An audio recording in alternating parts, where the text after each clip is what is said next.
Welcome, everyone. Welcome at the International Conference on Femicide, organized by the Dutch Ministry of Foreign Affairs, Italian Studies at Leiden University, and it is also the 4th edition of Italy Today.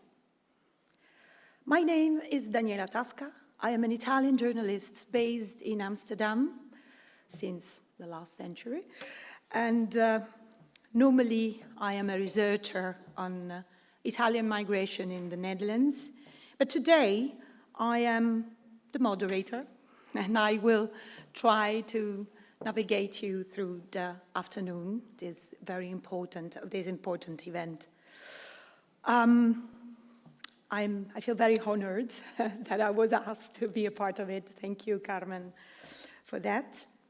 We will first listen to our Dutch ambassador in Rome, Mr. Willem van Eyck, who is joining us with a video message from Piazza Bernini in Rome, and he will tell you why.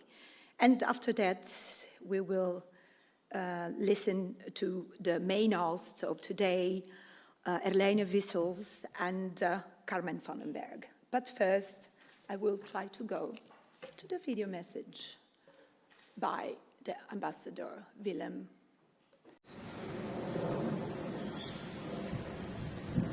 Buongiorno a tutte e tutti. Now you probably ask yourself, why is he sitting on a red bench in Piazza Bernini in Rome? Well, this is not just any bench. All over Italy there are these red benches, as symbols of support and shelter for all those women who are victims of violence. And your conference today serves the same purpose as this red bench I'm sitting on. Violence against women and girls is a great injustice that must be addressed and stopped. Both Italy and the Netherlands are familiar with this terrible phenomenon.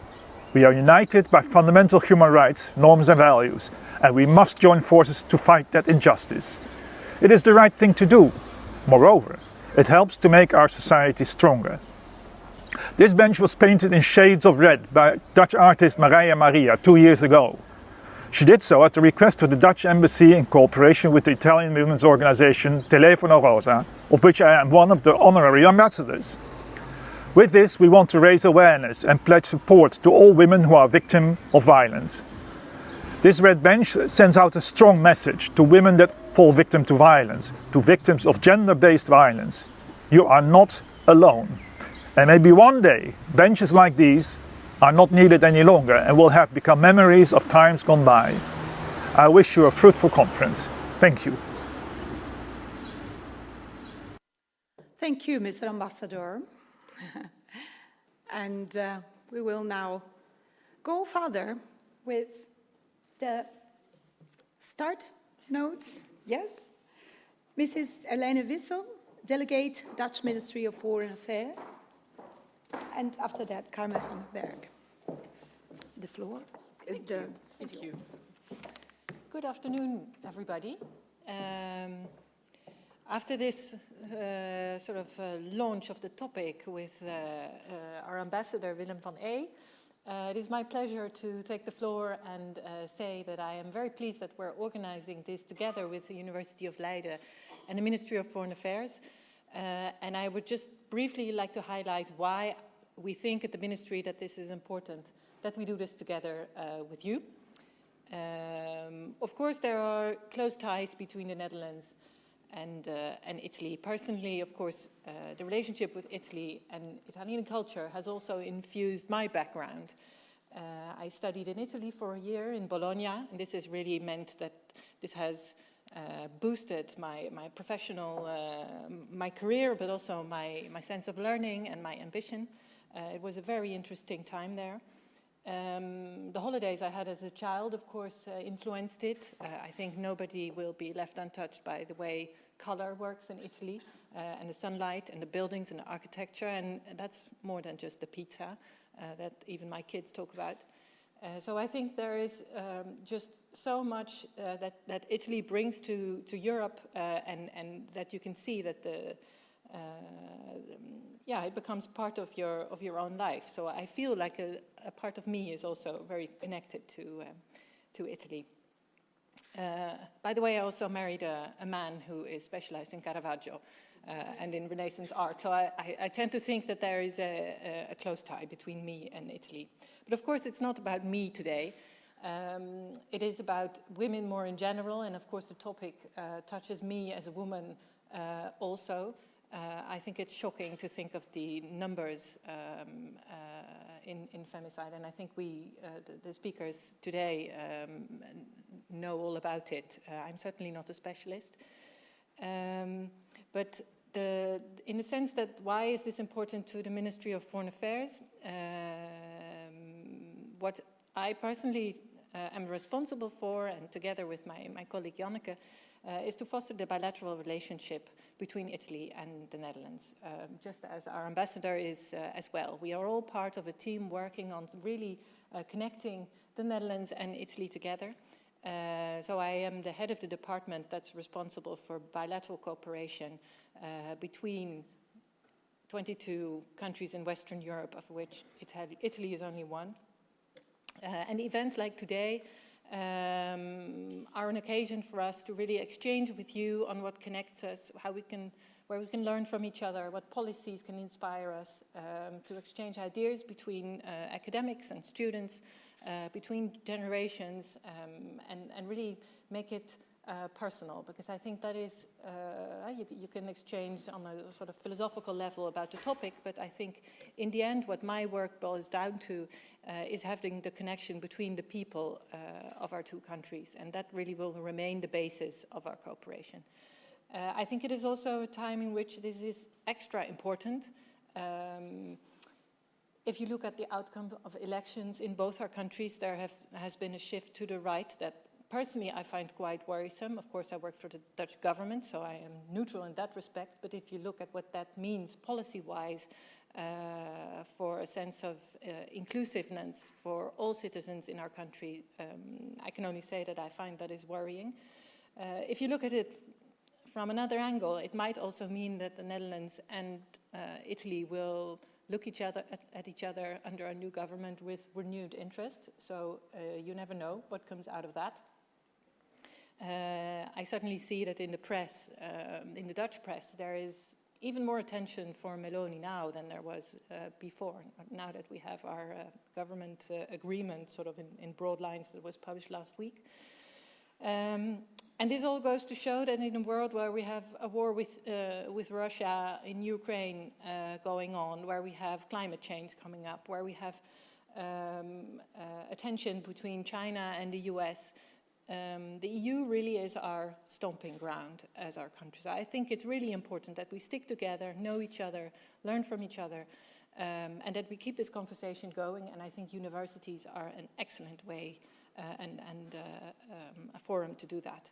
So for me, it's about much more than just, if I may say, I mean, of course, it's not just femicide, but this is just one area in which we cooperate. And I would like to stress how important it is to me, to the ministry, that this cooperation is as broad as possible, and that we understand each other's interests in a way that is really thorough. And I think only in that way we can understand what we are coming from and trying to build on that to cooperate in a way that we can make this world a little bit better, as challenging as it is. So that for the sort of philosophical part. Now I'm very happy to zoom in on femicide today, because it's a topic that I don't know much about, so I'm happy to learn. And I think we have a very interesting list of speakers. During the coffee break, I will stay here, and I'm also happy to exchange with you any of the topics that you would like to discuss, what the ministry does, how we cooperate, or broader, whatever, so feel free to approach me. Janneke, who has helped to organize this, is our desk officer for Italy, so she is a focal point for any follow-up if you would like to. But know that Italy has a warm place in my heart and in our hearts, and I really look forward to this afternoon. So thank you very much.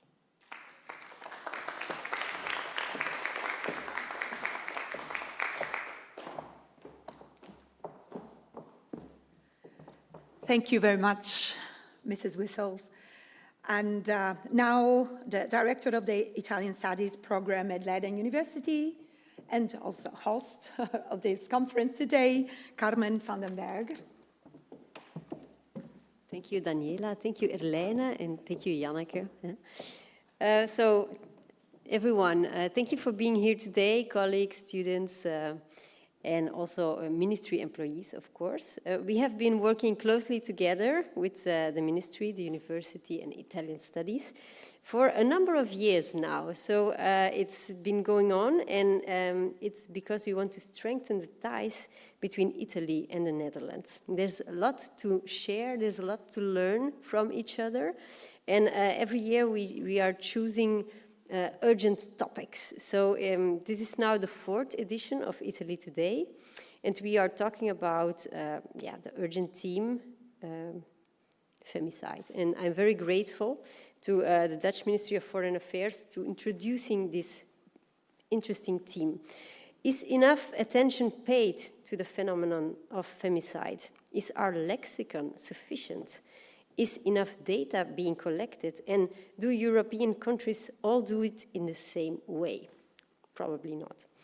So today we have invited 3 experts, academic experts, who will shed light on this broad theme based on their specific experience. We have professors Marinella Belluati and Marieke Lim. They will explain the Italian and the Dutch perspective.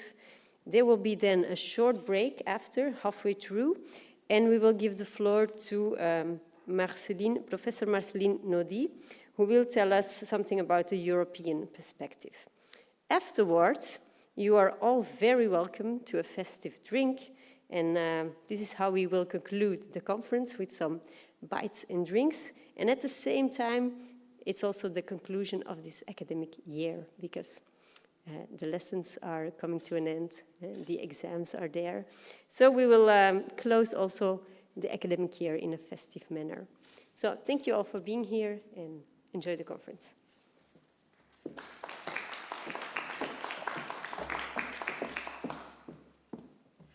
Thank you, Carmen van den Berg. And now, indeed, it's time to give the floor to our 3 scholars and experts, 3 professors and 3 women. I'm very proud to say. And I'm much looking forward to hear what they will share with us today. But before, I also have an institutional duty to invite you to switch off your phones or put them on flight mode, please, if you need them for your notes and remarks, of course. So, that was the institutional part for me. And then I would like to invite the first keynote speaker of today, Professor Marinella Belluati. She's associate professor. Something is going on? Yes? The phone, of course, would be switched. She's a sociologist and professor at the University of Torino, and will discuss the Italian perspective on femicide. She's editor of the book Femicide, an Analysis Between Reality and Representation. Her research provides a definition of femicide, analyzes its reality versus its narrative, and the way in which, in Italy, femicide is represented in media, public and political discourse. Femicide in Italy, an overview. I will start it for you, and please be welcome. Prego. Good afternoon. Thank you for this invitation. I'm very honored to be here to talk about this drama. It's the drama of feminicide. I study this issue, and I try to present the situation in Italy, start from data, start from my research. I would like to start with the definition of feminicide or femicide. There is the same concept. Femicide refers to the killing of women and girls primarily or exclusively because of their gender. It encompasses a wide range of action, including murders committed by intimate partners, family members, or systematic violence in a community that targets women for specific gender-based reasons. Femicide is the killing of the woman being the woman. And this is the first point. I would like to propose a series of factors, of analysis that determine the feminicide. The first concept is a patriarchal structure of our society. Is prevalent in our community, in our society, a patriarchal values. And these often emphasize male authority and control, and this social and cultural structure justify the violence against women as a form of control and or discipline. And linked with this first concept is the romanticization of possessiveness. In the patriarchal society, romanticization is a key word, is a justification is a way to justify the social gender violence. And jealousy and possessiveness is often used as justification or to express love, and this is totally wrong. And these normalize the violence against women, because jealousy, if is compared with the love, and the controlling, the violence seem to be the same thing, but it's not the same. The third aspect is the stigma and the silence. Gender-based violence is considered a private question and not a social question. For this reason, women are often don't denounce, don't ask, seeking help, and because violence against women are considered in a private perspective. The other aspect is the legal and institutional barrier. Despite the fact that the legal framework in this year is improved, remain the legal structure remain a biased system. Usually during the victim disappear in the processes, and the narrative of the legal professionist is often against women, and this is effect. And at the end, the media misrepresentation. The media have a great responsibility in improve on in construct social representation. And usually, media define the society, the gender-based violence in a bad perspective, using an approach too spectacularized, or I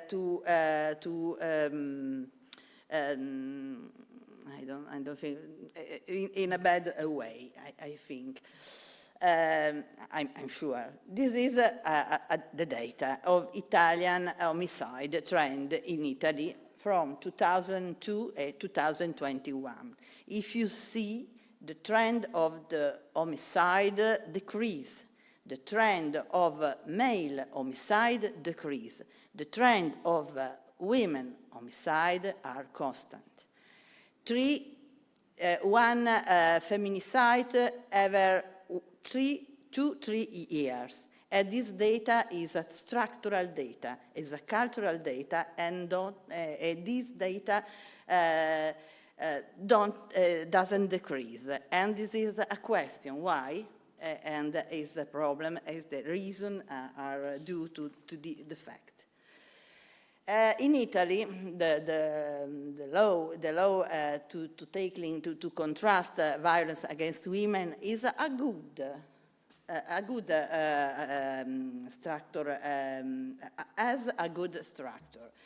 There is in Europe, we must remember the Istanbul Convention in 2013 is the more important European legal framework in which member states are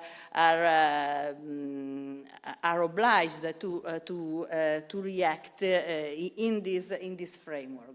But in Italy, the legal path become in advance. In 1996, there is the first law that define violence against women as a crime, and starting from psychological, sexual, and physical way. And then there are a second law in 2001 that reinforcing this idea that violence against women are a crime, and improve the measure to protect the victim, for example, to removal of the perpetrator from the household, and introduce the restraining orders. In 2009, there are another important, legally important step, the anti-stalking law. It's important because stalking is the first step that defines the escalation that produce violence and produce, at the end, femicide. In the 2013, after Istanbul Convention, Italy improved the framework, the legal framework, and acted to improve the processing against the perpetrator. The last step is in 1919 and 1921. The Red Code is the more important and more complete legal law that introduce also the measure to protect the victim and enlarge the penalty for the authors. In Italy, it's appear the situation is good because the law, there are laws, but another positive presence is the Parliamentary Commission of Inquiry into Femicide. Is starting from 2013 up to now, each legislature has named a commission, a special commission to promote to act to contrast gender-based violence and femicide. The objective is to know the data, to know the trend, to know the social and cultural indicator at the base of these crimes. And another objective is to promote new legislative framework more adequate, to promote a policy to protect the victim. Another important objective is to monitor the balance between national and local level. In Italy, the measure to contrast violence is usually, or the fund or the resources are managed by the local administration. And more important, the objective is to promote educational educational skill and to promote awareness toward this topic. The finding, the action of Parliamentary Commission of Inquiry is to gather on data, to collect audition, to build a network of people that work in the space in the context of gender violence and as police force, public sector, legal professionism, or healthcare professionists. All these people are involved. It's important to create, to potentiate the network. And unfortunately, this is a good, we have a good legal framework, we have a good public and policy instrument. Despite this, the action remains too symbolic and not able to influence legal action, and the force of this measure is very, very limited. I start from my experience in a research group, in Italian research group, that from 2015 and 2019 we study with a national research project the question of feminicide refer to the representation, the public discourses that are at the basis of this phenomenon. We are two publications of the group of research. Our theoretical framework starts of the imbalance of power between women and men continues to persist, and the media play a role in to construct social representation, and play a crucial role in particular to construct representation of women and gender-based violence and feminicide. Media have a great responsibility to define the frame and to shape the social and the public discourses, and we are very convinced that the media literacy and the media education is very important to contrast this trend. We start analyze four different public discourses. Juridical discourses is not my field. Statistical data, journalistic discourses, and public and political discourses. And there is I would like to summarize the most important evidence that we have focused. Feminicide is a type of murder statistically with a peculiar characteristic, starting from the modus operandi. What is? Oh, okay. Feminicide involves women, but also the children. It is an important part of this history. Feminicide occurs mainly at home or in familiar places. For the women, the house is the most dangerous place, and this is a data. The death occurs mainly by knife, firearm, or improper weapon, or suffocation. These show a loss of control by the man in front of when the situation in the relationship there are a problem, the impetus. In most cases, between victim and perpetrator, there had an intimate relationship. A feminicide is an interclass, intergenerational, and interacting factor. The question, the problem is transversal, respect all the society. And this is the reason for this. One women murder every 3 years is a data that doesn't decrease. And in the case of feminicide, the victim and the perpetrator generally had no previous criminal history.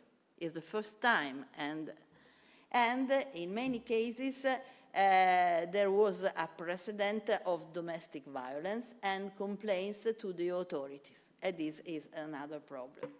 Data journalism, analyzing the journalism discourses, we confirm the statistical representation. The home is confirmed as the most insecure place.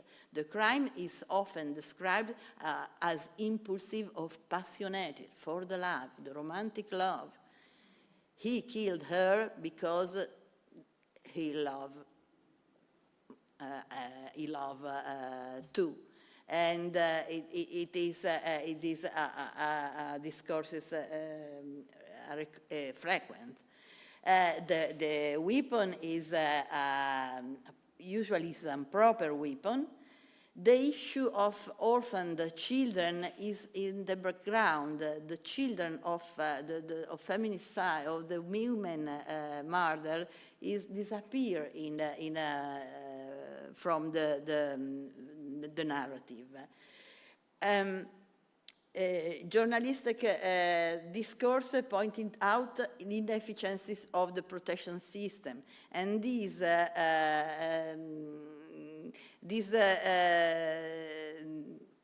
decrease the potential of law and system of protection, and this is dangerous. The journalistic language is poor, is not argumentative, is too related to a language of chronicle, and tend to use routine sources, police, courts, testimonies at the scene, and are not able to open to the other, to insert other voice in the description of the phenomenon. The coverage is dominated by sensationalism and breaking news story, and the thematization is limited. Social and cultural causes analysis are absent. Okay. In general, public discourses after Me Too is growing in Italy the sensitivity toward the aspect of gender violence in the public debate, and are increased the number of events, petitions, celebrations, book presentation, film, theater events that put at the center this problem. And this, in Italy are increased this event. But the public debate is usually stimulated by the great chronicle event. For example, in November, near the celebration of the day against violence, gender-based violence, happened a very impact femminicide, the femminicide of Giulia Cecchettin, a young woman killed by a young lover. And this has become a case, an event that had a great impact in the public opinion. The first reason is the family, the reaction of the family, that decide don't use the sufferance, the personal sufferance, as a personal dimension, but use their sufferance to put attention toward a social problem. The father of Giulia, the sister of Giulia, created an association, write a book, become testimonial against this drama. And this is important, it's a very emotive event. Opinion article, editorial, comment are growing in Italy in this year, but we register a lack of political analysis. The language of politics, despite the fact that we have a commission against feminicide, or a very complete legal framework, the political voice is not appear too vague, are not able to take in account this question. And the cultural issue, the fact that feminicide is a structural that starts from a cultural problem for our society, is not so covered. The end, final remarks. Public discourses has a limited power to influence the debate or the public opinion. Above all, political action is discontinuous, above all, often too symbolic and politically feminicized. In Italy, I don't know if the Netherlands is the same. The political question, the legal question related to women, the gender-based violence, or to women in general, are managed by women. Men are out of the story. In the commission, in parliamentary commission, there are 12 women and 2 men. And this underline that this is a battle of the women, and this is not a good signal. Journalistic discourses must be could play a role to construct a different social representation. On the contrary, the media attention in Italy generally poor and more stereotypical. More interested in the story, in the great story, and less interest in thematization, to offer analysis. In the middle, there are interesting parts.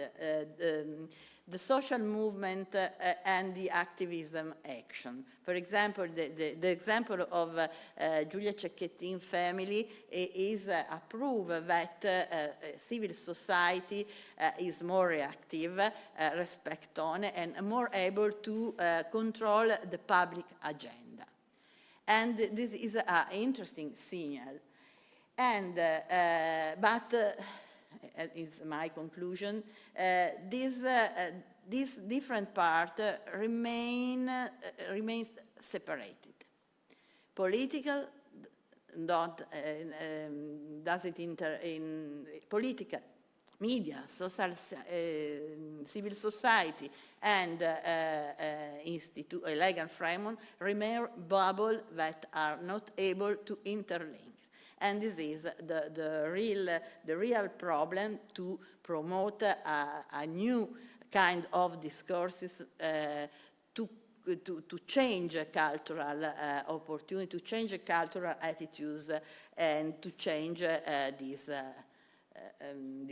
drama that is the feminicide. Sorry, I think to be clear for you. Thank you for your attention.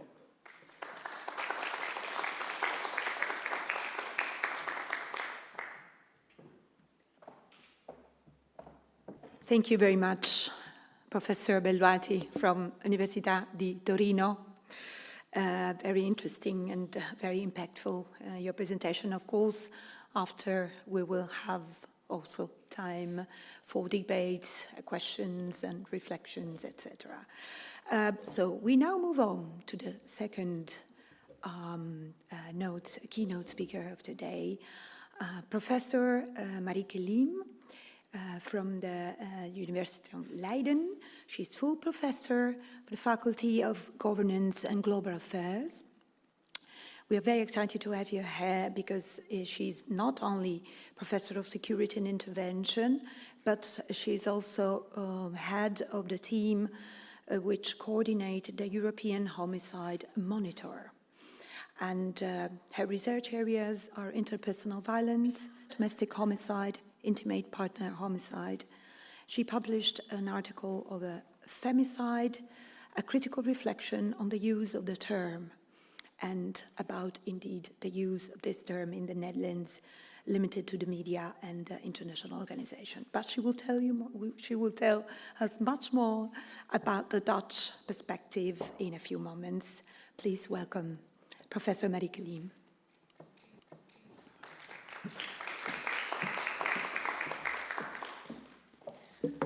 Thank you for your kind words and the kind introduction. Welcome, everyone. For me, this is a home game. I have the luxury of actually having an office in this building. You can almost see it from this room. Indeed, we're here based at Leiden University. Like you mentioned, we are conducting many studies in the area of lethal violence, and let me make this a full screen. Yeah, and conducting research on female homicide is one of these topics. Now, what I'd like to do in the next 15 minutes or so, and there's ample time for questions, is to reflect a little bit on the concept of femicide or feminicide and how we use it in academia, to the extent that we can use it in academia. Please also feel free to interrupt me if you have any questions. I like to have some sort of interaction, so whatever questions you have, or when I'm talking too fast, which I tend to do when I'm excited about a specific topic, please interrupt me with any questions that you may have. I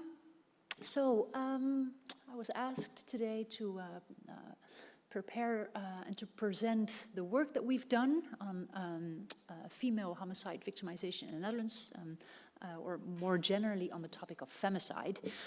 Now, and this has already been alluded to previously today, the concept of femicide is a tricky one, and it's also a slippery one. And let me just trace you back a couple of decades on the origins of this term, right? We heard the term femicide quite a lot already today, and also intermittently the term feminicide. Now, the term femicide was first coined in about the 1980s, or 1970s, I should say, by Diana Russell, a self-proclaimed feminist, who said, well, we use the term femicide to denote the killing of women because of their gender. And there's something specific about these types of homicide that warrant a specific term. Also, say 10 years later, approximately, in Latin America, the term feminicide or femminicidio was coined. Those individuals who coined that term said, yes, we agree with the term femicide, but we also wish to add a component, namely the role of the state to prevent these types of homicides. So they said, well, femicide, yes, but it's even worse. It's not only the killing of women because of their gender, but also the failure of the state to prevent these types of acts. Yeah, so that's a little bit of the nuance between femicide and feminicide or femminicidio. Now, 2024, 2023, we use this term interchangeably. Yeah, all right. So this term has really come up in activism, in public discourse, in journalism, in our debates around this topic. But what exactly does it mean? And maybe to give you some of the background, I'm a criminologist and a psychologist by training. And as academics, we want to know, well, you know, if we like to measure something, if we want to know something about the scope, about the nature of a specific phenomenon, we have to know how to operationalize it. We have to know exactly how to define it. And this is where the tricky part or the slippery part comes in. Because many of us would agree that femicide would include intimate partner homicides, right? The killing of women in the context of an intimate partner relation or in the context of an ex relationship, right? Or even dating relationship. Yeah? So that part seems to be pretty obvious. However, what about, say, honor killings? Well, we may say honor killings, killing of women in the context of honor violence. We would also agree that this includes a gender component, right?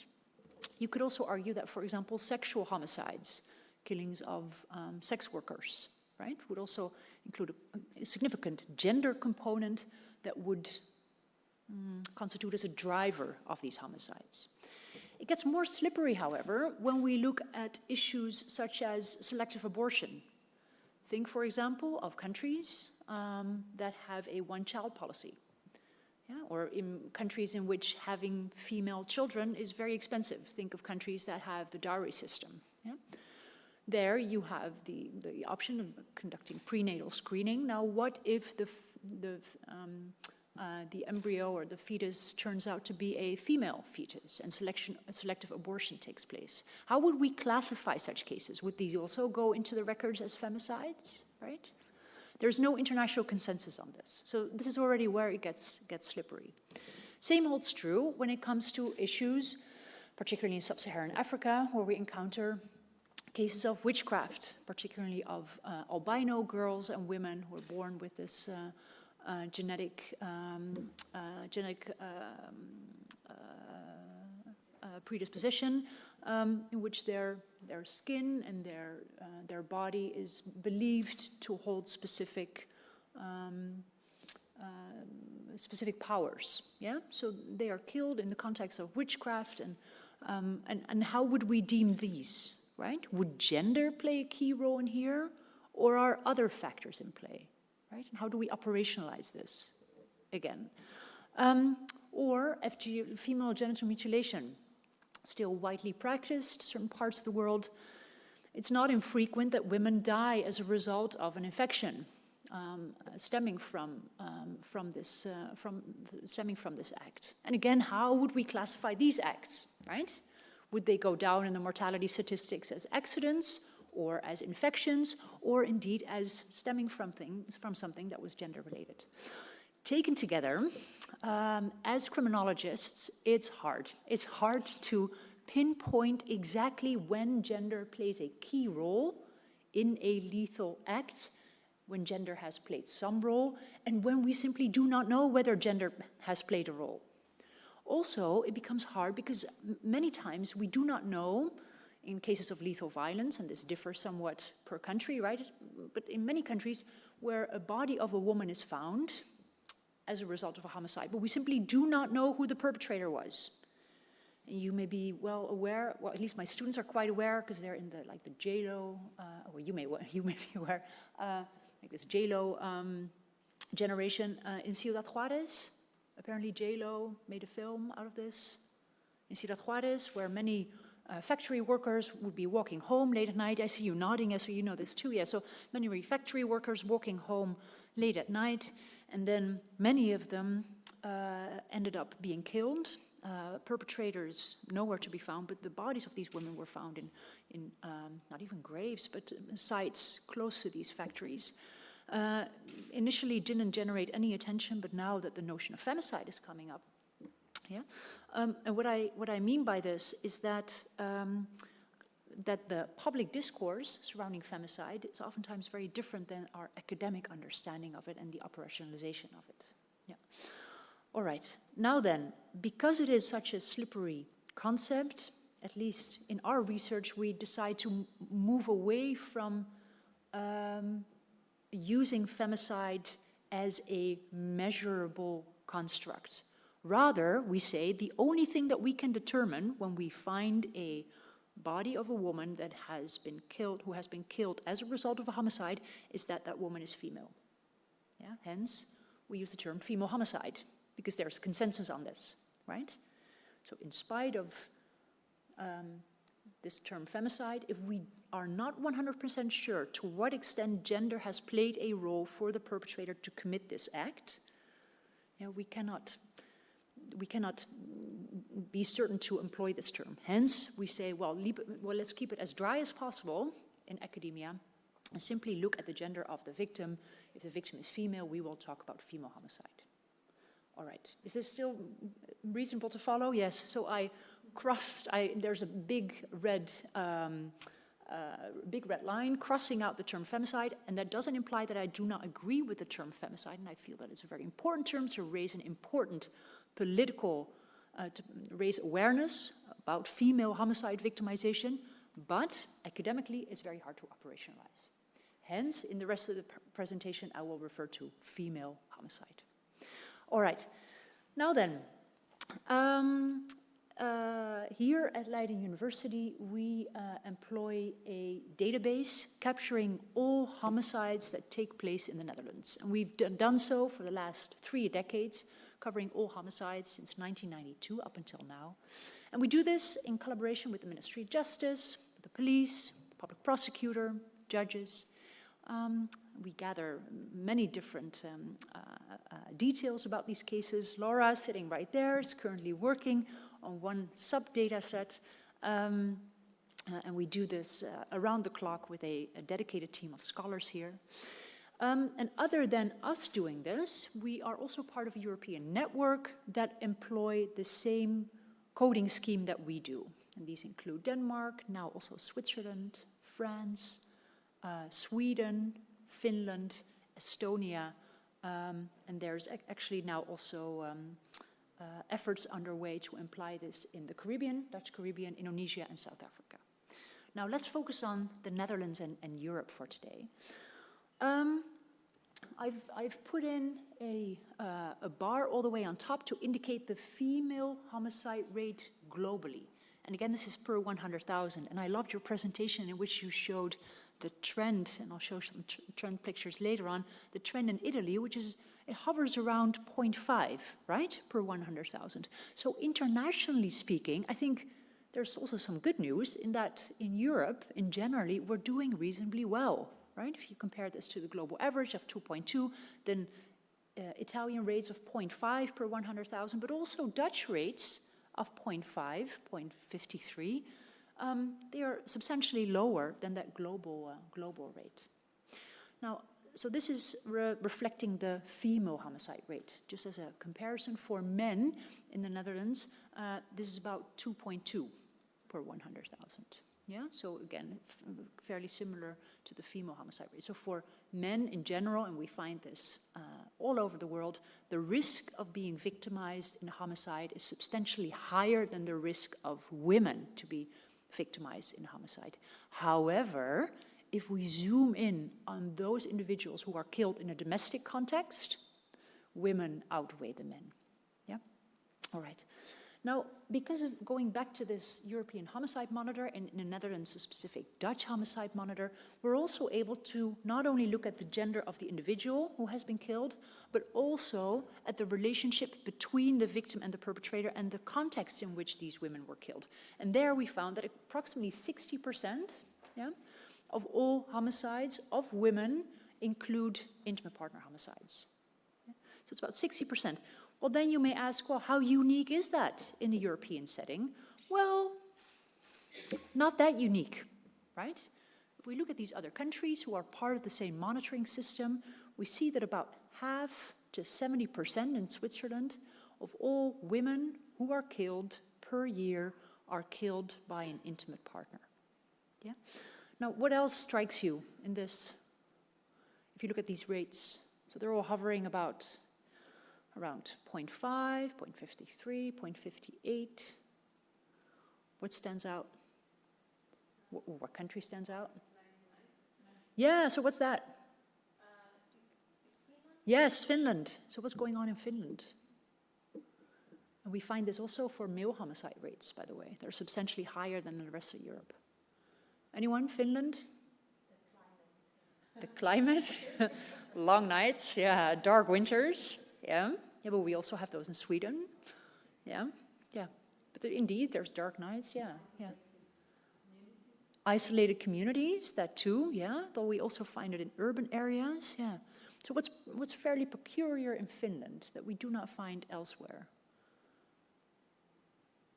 What do people do? Maybe I can give you a hint. There's out of these homicides, the vast majority take place in the kitchen with a knife. Sorry? Hunting? No, with a knife. No, kitchen knife. Kitchen knife. The vast majority takes place with kitchen knives in the kitchen. So what do people do in the kitchen? Particularly couples, with friends, or just by themselves? Man, woman together. Family. Drink. What do they drink? Alcohol. What sort of alcohol? super alcoholic drinks, like liquor, like, starts with a V. Yes, wonderful, all right. So this is what we find consistently throughout, over time in Finland, and also in the Baltic countries. Is the vast majority of homicides can be explained by simply looking at alcohol consumption of victim and perpetrator, both. And in Finland, approximately 80% of all victims and perpetrators were drunk at the time of the event. Yeah. But then again, why is the data so different in Sweden that has fairly the same drinking culture? Yeah, but they have a different drinking culture. So what we see in Sweden is an interesting question. Thanks for bringing that up. What we see in Sweden, but we also see this in France and in Italy, is that the number of liters of alcohol consumed is fairly high, right? Particularly wine. We see this in Germany, beer. But it's a total volume of consumption, and particularly drinking over time, but also during a meal. And not necessarily what we find in Finland is heavy episodic drinking. So drinking lots of alcohol in a short period of time, in the kitchen. And why do I mention the kitchen? Is simply availability. So availability of knives. All right. Now, back to the good news is that we're doing reasonably well in Western Europe when it comes to female homicide victimization in the global scene. Now, if we zoom in on the Netherlands and we look at data over time, and I think our data quite corresponds to the data that you showed over the last, I believe, 12 to 13 years, right, from the 2000s onwards, is that we see a steady decline.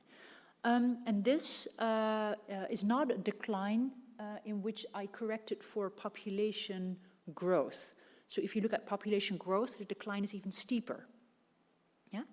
And this is quite interesting because if we look at the media reports and the public discourse around this, it seems to move in the opposite way.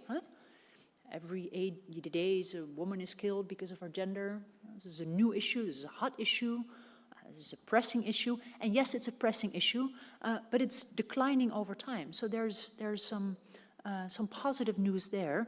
Also, these are the total number of women who are killed on an annual basis by year. But if we zoom in on that specific type, namely intimate partner homicide in the Netherlands, we also see a steady decrease over time. Now, I should note, though, there's reasons for optimism, but there's also reasons for caution, and that's particularly between 2008 and 2011, where we saw a small uptick. And one of our hypotheses is that this may have to do with the unemployment rate going up. And we know that from unemployment, particularly the relationship with violence, that unemployment, also in the short term, but also in the longer term, may lead to frustration, economic frustration, aggression, and then particularly aggression towards intimate partners, children, and domestic abuse overall. So there's reasons for optimism, but also reasons for caution when we look at these upticks. Now, what could be the reasons for decline? What we find is that this decline is not unique in the Netherlands. We find that in the other countries that are part of this European homicide monitor as well. And we find that overall, there's a decreased marital rate. In other words, if less people are getting married, we also find the opportunities to be victimized. We find these opportunities to decline as well. Same holds true for increased divorce rates and increased financial independence. In other words, increased financial independence results in women not necessarily having to stay in an abusive relationship. If there's increased financial independence, they can simply leave that relationship. Same holds true for the lifting of divorce restrictions, when children are not necessarily allocated to the male partner, but female partners have that same, if not increased rights, then the threshold for leaving that relationship are also lowered.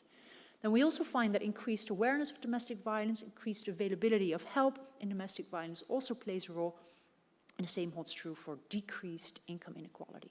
However, like I said before, there was a small uptick between 2008, 2009, and 2011. And what we also find internationally is that, yes, gender inequality seems to be associated with decreased rates in female homicide victimization, but not immediately. So we find that in cross-sectional studies, as soon as there's a certain measure that's implemented, think, for example, of divorce regulations. There's a certain country with a specific rate of female homicides. When a specific legislation is implemented that facilitates divorce, or a policy that increases access to education for women, right? We do not see violence immediately going down, but we first see violence going up. Yeah, and this is called the backlash effect. And the reasoning behind this is that in that male domestic authority, one way to re-establish domestic authority, if not done by education or by law or by financial means, it will be done by violence. Yeah, so this is also called the backlash effect. First, there's a backlash before a decrease sets in. Yeah? Okay. I have a question. Sure. You saw, if you can go back to the last slide. Yes, you saw between, I think, 2017 and 2022, you also see the line going up and down for a bit. Do you know perhaps what causes that? Between 17 and? 2022, you see like it going up and down? Yeah, well, what we see right there is because we're dealing with such small numbers, so the smaller the numbers per annum or per year get, the higher the fluctuations. So, and this is why I maybe should adopt this slide and adjust for, and present population adjusted rates instead, is that that's similar to what we also find in, say, child homicides in the Netherlands. They vary from 2 per year to 12 per year. Now, this seems to be a huge difference. However, if you standardize it by a 17 million population, then this fluctuation becomes way less. So what we find is that the smaller the number of observations per year, the higher the fluctuation. Yep. Yeah, a good point. Yep. Yeah. Perhaps another question, or maybe two, is that we know that over the course of a relationship, women are most at risk for escalation of intimate partner violence during the perinatal period, so pregnant or after birth of a child, or when leaving the relationship. So would you say that the decrease in having children in general would have an effect on these statistics? And how does that play into increased divorce rate with a decline in female homicide in general outside of the backlash effect? Yeah, this is really interesting, and this is also what we're struggling with on a theoretical notion, because indeed, like you suggest, we find women to be at a high risk of abuse, not necessarily so perinatal, and this can be tied back to what we call evolutionary psychology sort of principles, particularly if there's doubts about paternity. So if the perpetrator has doubts whether or not the child that his partner is bearing is actually his. So this goes back to evolution. Why would they invest in something that's genetically not theirs, right? At the same time, from this similar perspective, is they want to have control over this sexual reproductive capacity that they can own, and hence, yes, violence would go up. However, we're struggling with that explanation, because we also see that women who are past childbearing age are at high risk. And we actually see that age curve, and I have not included it in this presentation, but we see that age curve transform over time. So say 25 to 30 years ago, in the early 90s, we saw that women of the ages of 20 to 30 were at high risk, whereas now we see also women of 40 to 60 be at high risk. And our thinking behind that is more from a lifestyle approach. So women who are now in their, say, post-30s, 40s, even 50s, lead similar lives as women 30 years ago would do at much younger ages, because people get older, as they get older, they're also healthy at a later age, also have affairs at age 70, right? So similar factors that are in play that previously only belonged to the young generation now also are seen in the older generation. Yeah, but good question. Yeah. All right, keeping a close look at the time, I'm moving on to try to put some more nuance to this phenomenon of female homicide in the Netherlands. We already saw before that the vast majority of women who are killed in an intimate partner relationship, but it also leaves about 40% of women who are killed outside of such relationships, such as daughters who are killed by their parents, both mothers and fathers. Also other family homicides. Think, for example, of matricides, right? The killing of mothers, mostly by sons, oftentimes suffering from psychotic illnesses. We also find women being killed in the context of criminal milieu, right? Drug dealings gone bad, rip deals, also robbery homicides, yeah? And there we may question, to what extent has gender played a role, right? For example, what if I'm and I oftentimes tell my students this, what if I'm working in a gas station, right? And one night a robber comes in, wants to have cash. There's no cash to be found. There's a struggle. I may die. But is that because of to what extent has gender played a role in those specific situations, right? So for robbery homicides, also dispute homicides, so fights arousing in the nightlife, one may question to what extent gender has played a role there. Same holds true for psychotic homicides. We've termed this, by lack of a better term, it's really to indicate a non-existing relationship between victim and perpetrator, but the key motive here was the mental health, particularly psychotic disorder of the perpetrator. Yeah. Think, for example, of the homicide that took place next door. You're familiar with this, Albert Heijn? Right, some months ago, yeah? Clearly, well, psychotic, no relationship to the apparently random victim. Victim was a woman working there at Albert Heijn. Yeah, was stabbed several times. All right. Then a sexual homicide. So these are homicides not necessarily with a sexual motive, but it took place in a sexual scene. So, for example, the killing of sex workers, or killing of a woman after having being raped, being afraid that the rape or sexual assault will come out, and then finally the type of other types of homicide. But this is really to illustrate the heterogeneity of settings in which women are victimized. Okay, let's focus a little bit more, and then I'll conclude on intimate partner homicide, because we did some more digging into this, thinking, is this such a homogeneous set of women who get killed in the context of an intimate partner homicide? If we believe the media, right, this is oftentimes the result of long-term domestic terror, control, violence, coercive control. That's a term that we also often find. So we were curious to see to what extent do we actually see that in the cases that we analyzed. Answer is, we did see it in approximately 17%. So that's the intimate terror piece of the pie that you see here. In the other parts, however, such behaviors, such as previous violence, coercive control, and so on, were not as prevalent. And I'll briefly talk you through this. For example, in the despondent category, we mostly found cases of elderly men taking care of their elderly female partner. Both of their health was really deteriorating, and over time, also because of this vastly dependent relationship between victim and perpetrator, they proceeded to kill their intimate partner and sometimes stage it as a suicide pact, right? So really pseudo-altruistic motivations were an important played an important role there. And the second category were individuals who were clearly psychotic at the time of the event.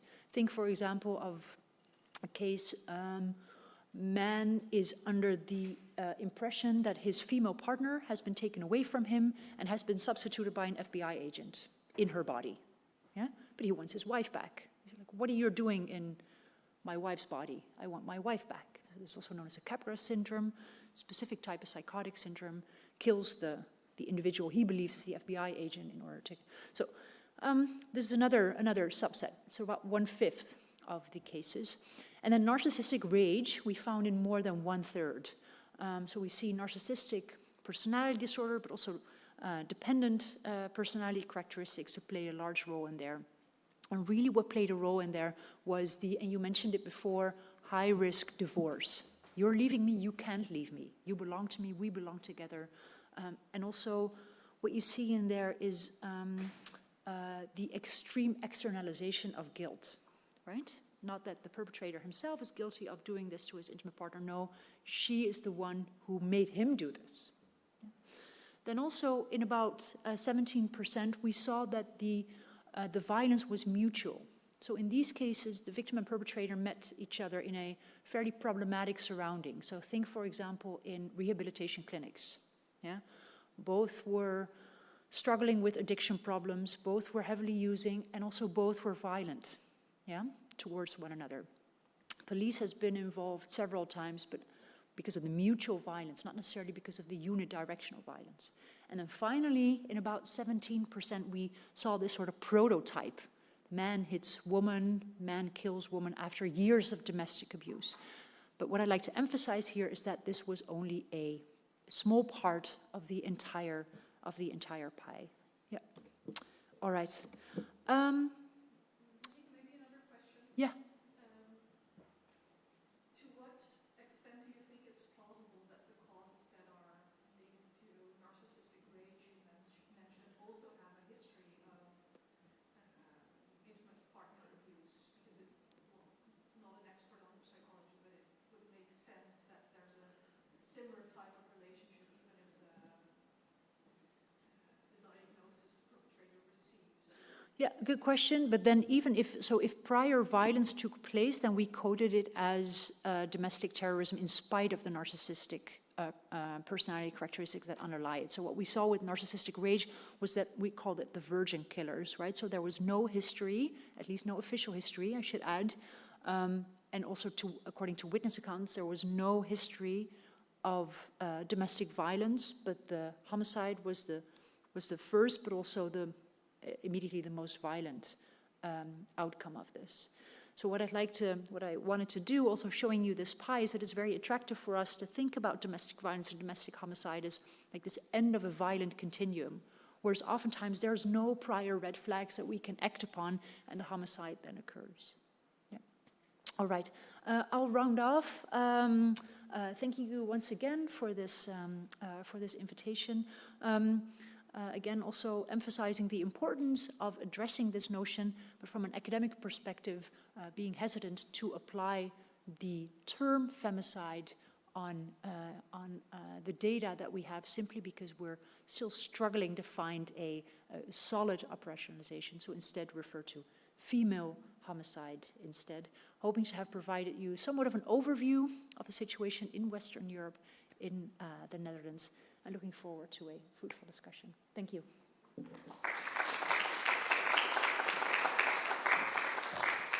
Thank you very much, Professor Marieke Leem from upstairs, as I understand correctly. Yes, from above. We go through further with the third and last keynote speaker of this afternoon, of this international conference on femicide, Professor Marceline Naudi from the Malta University, Faculty for Social Wellbeing, Department of Gender and Sexualities. She will be joining us on Zoom, online, from the southern border of the European Union, from Malta. And she's indeed an associate professor at Malta University and the author and editor of the book Femicide Across Europe, Theory, Research and Prevention. And she's specialized in gender issues, violence against women and human rights issues. And she will talk about the European Observatory on Femicide, EOF. So the European perspective as last of our speakers today. I will leave the camera in this case. Well, I'm going to say. I am going to share my screen.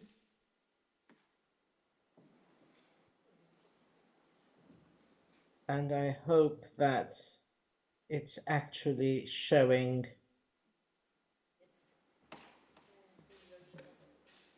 Yes, perfect. Thank you. Okay. But you can hear me, right? Still, yes. Can you hear me? Yes. Okay. Okay. Okay, so as Daniela was saying, I am going to talk a bit about European Observatory on Femicide. I mean, there were a number of things I would also have liked to have discussed with the previous speakers. So I hope we will have time to do that at the end.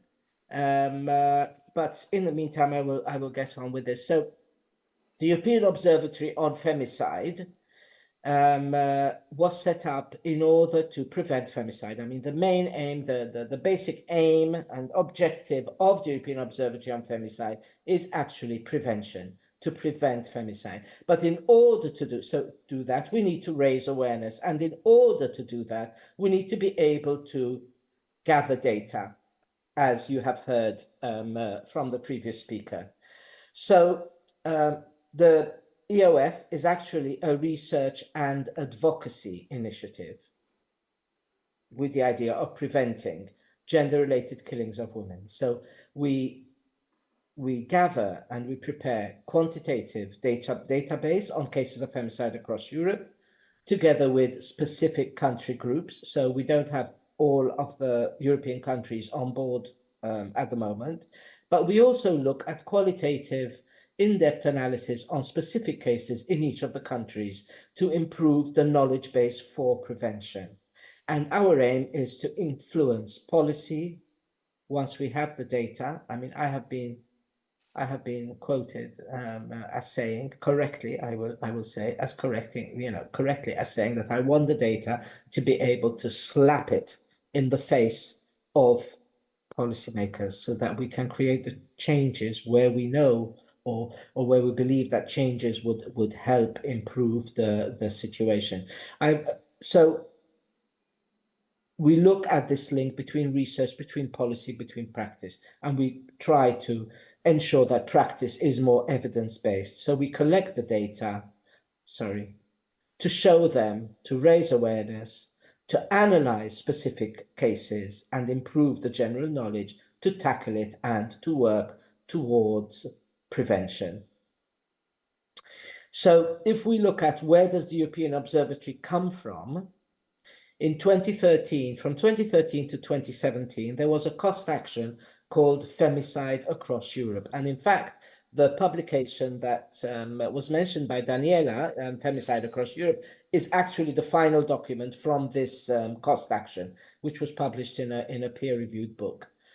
And in this cost action, I don't know if you are all aware of cost actions, but what they do is they don't give you money to carry out research, but it's an EU fund, but they give you money to create research networks. So we created the research network looking at femicide, and there were 90 researchers from 29 countries. And within the cost action, we created 4 working groups, one specifically on definitions, because as Marieke was saying, it is actually a big issue, if you like. We looked at culture. So then again, if I'm going back to Marieke's talk, she talked about Finland, and she said, well, because there is a different drinking culture maybe there. So we look at we had a working group looking at culture. We had a working group looking at reporting not as in media reporting, but as in women reporting cases of violence prior to actually being killed. And of course, we looked at prevention. And one of the objectives, one of the aims of this EU cost action was to create an observatory on femicide. And we did that. So we created that in 2018. It was hosted by the University of Malta to start with, and I was the the scientific coordinator for the first 2 years, and then we pass it on so that there is no one person who is overly loaded, because of course we do not have funding for this. So it is something that people have been doing, academics have been doing now for 6 years completely in a voluntary manner, if you like. So what we have done in that time is we have created a quantitative data collection tool. And we started quantitative data collection from 2019, and 13 countries contributed to that. We then also created a qualitative data collection tool, and we started analysis in relation to that. And there were 7 countries that participated in that particular exercise. We've taken part in 2 big studies. One was under the European Institute of Gender Equality, the Hague, looking at the legal situation in femicide and compensation for victims. The victims being the children, the parents, the close friends, the relatives of the woman who has been killed. And also we had another EU-funded project, which was Femicide, and the aim of that was awareness raising, research, and multi-agency capacity building. When we came to the actual reports for the Femicide project, we used this as a model for further national and European data collection and reporting.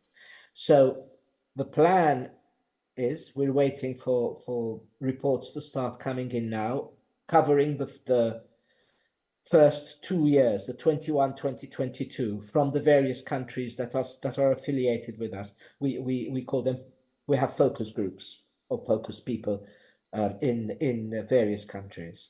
And those reports will include the data collection and analysis, the country policy situation, a qualitative case evaluation, and any recommendations that they think should come out of that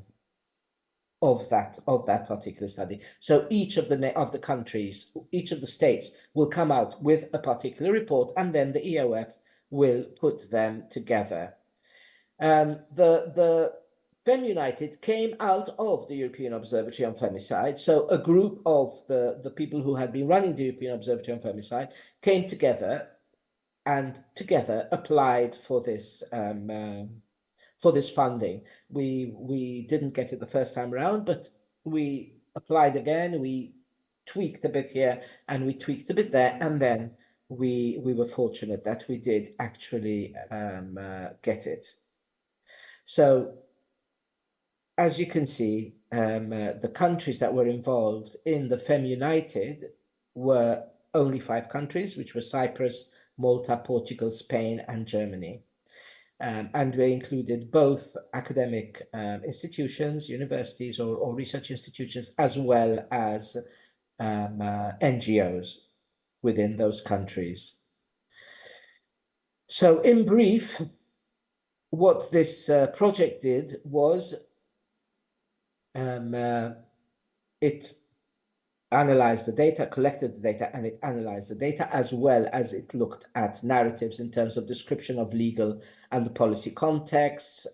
The media, we had a media campaign, and in fact there are some I think good, maybe I think good because I was part of the project, but good little video which the project produced, which would be good to share. I can pass it on to Carmen if you'll allow me to, and maybe you can pass it on to people who might be interested in seeing those.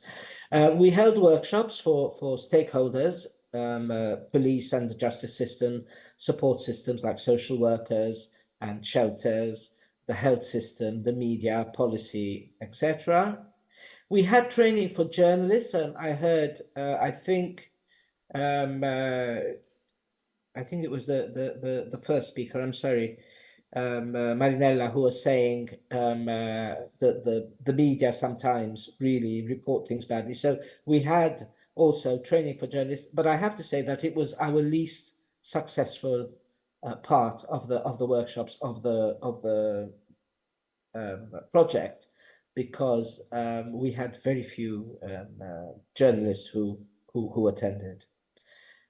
We had national campaigns in the individual countries, and we had then meetings with policymakers giving the recommendations, and then of course the final conferences as we find. And so each country had a specific report on the country, and then we had the comparative report, putting all of the information we had collected together. And again, those can be found online. Now, again, just very, very briefly, some results. You've already seen a number of results. I'll just point out, if I may, that I wasn't actually able to see the screen, just a little bit at the bottom of the screen behind the speakers. So I'm not quite sure what they showed. But anyway, these are this is actually the numbers. These are the actual numbers, not per 100,000 of the population. So within the year 2019 and 2020, you can see the different countries have, as I'm sure you are aware, different population, size of the population. I mean, Malta is very, very, very small compared to everybody else, even compared to Cyprus. So the numbers were, of course, not high. So this were the number of intimate partner femicide, the intimate partner femicide. So not other family members or through prostitution or sex workers, etc. This was just the intimate partner femicide. And then here we have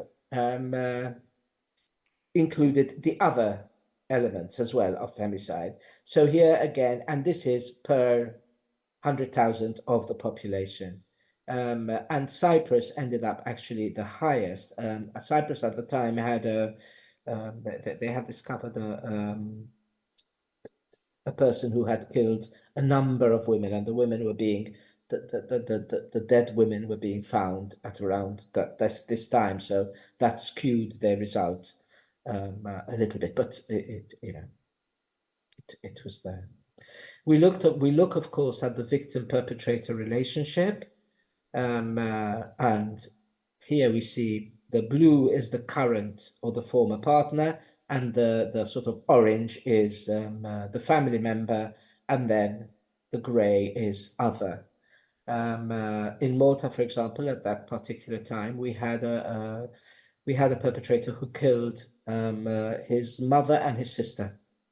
So the family member went up.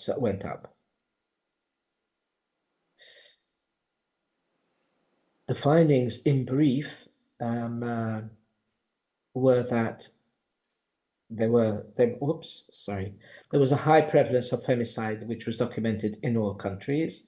And you might say, I mean, we heard America say, well, actually it's not so bad, it's 0.5 or whatever, but really, I mean, 0.1 is not acceptable. So there was a prevalence of femicide documented in all countries, that there was an urgent need for effective prevention, that we needed effective interventions to end the gender-based killing. That it was interesting, and this was something I can't remember whether Manela or Mayeka mentioned this, but one of you did mention that there were often no previous reports to the institutions. So even in this study, we found that there were very few indications of previous domestic violence or threat which had reached the official channels, the police or the social work, the social services. The importance of primary and secondary interventions and awareness required throughout all levels of society, and the intervention and sanction practice of police and judiciary needed to be improved. Looking at aggravating circumstances and gender dimensions in law and practice. And this is something which we find everywhere. One thing which maybe wasn't mentioned, if you'll allow me to mention it, is that I was also a member of Grevio, which is a group of experts that monitors the Istanbul Convention for 8 years. So I have monitored a number of countries, and of course I have been also involved in reports on other countries that I did not monitor myself. And really this element, the judiciary and often the police, is often a stumbling block. It's often an area that continues to require more work. Again, just very briefly, a few recommendations. Nothing amazing here, and sometimes it kills me. I will tell you. I will be honest with you. Sometimes it kills me that we carry out research, and the results are things we know, and things we have known, not like last year, not even last decade, last century. You know, things we have known for years, and yet somehow it's still the same. And that might sound a bit pessimistic, please forgive me. And of course, I appreciate and I acknowledge and I do know that, of course, there has been improvement and things have, there have been improvement. However, there seems to be a basic foundation, if you like, a basis, a base that is not shifting. But maybe we can talk about that a bit more in the discussion later. So here were consistent intervention and comprehensive protection for women at risk. I think it was Marinella who mentioned protection orders and barring orders, that sort of thing, which need to be effective. Primary prevention and awareness raising, and this as well is so important. Again, I agree with Marieke that a perpetrator isn't going to say, well, I killed her because I'm a misogynistic, I was going to say pig, will you allow me to say this or not? I don't know. Anyway, a misogynistic man, okay? The perpetrator is not going to say that. However, the reality is that. And so I found it a bit sad also that when we're talking about maybe there was there was a reduction in femicides, and maybe because fewer people are getting married, more people are getting out through divorce, although of course we know that for a woman in an abusive situation, when she leaves, that is often the most dangerous, the most risky situation in terms of femicide in the process of leaving or when she has just left. But another criterion that you didn't mention is that we have better emergency services, and so maybe people are saved, so there might be attempted homicide, but not actual homicide because the people survive. But none of the possible reasons for a slight reduction in the number none of it is to do with a change of mentality, and that is what we need to work on. So primary prevention and awareness raising is primarily that. So it's looking at the lack of gender equality, it's looking at gender role stereotypes, it's looking at traditions and customs and whatever that make violence against women less unacceptable, more not quite acceptable, but more, well, it'll do, it'll pass. And that becomes under the awareness raising and primary prevention. We need to have multi-agency and multidisciplinary training and work. Agencies need to work together, not each in their own silo. There are still legislative changes which need to occur, and we still need updating of judicial practices. Of course, data collection, monitoring, and research. It's very, very, very fundamental.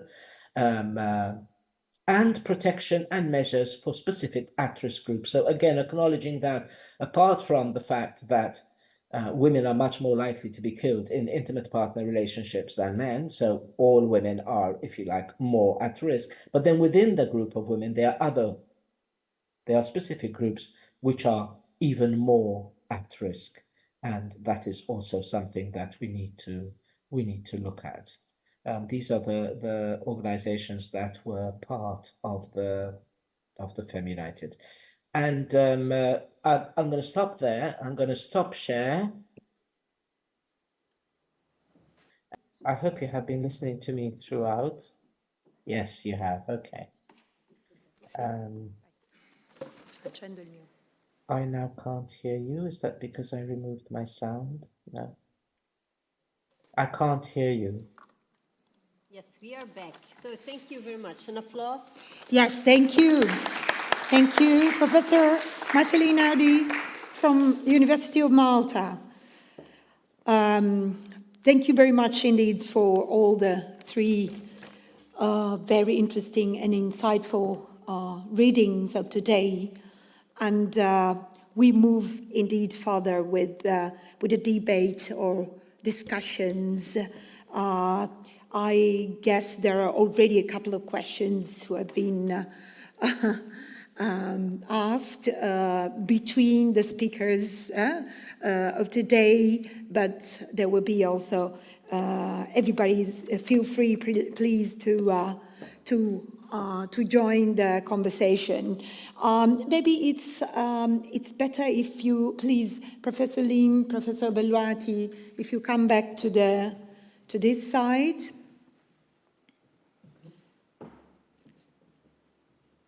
And we were actually discussing the definition, the definition, because one of the focus groups I saw in the presentation of Professor Naudi was about definitions. So I think we can start from that, the very base, what you say. So are we using the same term? And if not, why on a European level? Because I already heard kind of different point of views already from the Italian and Dutch side. So this can be the first.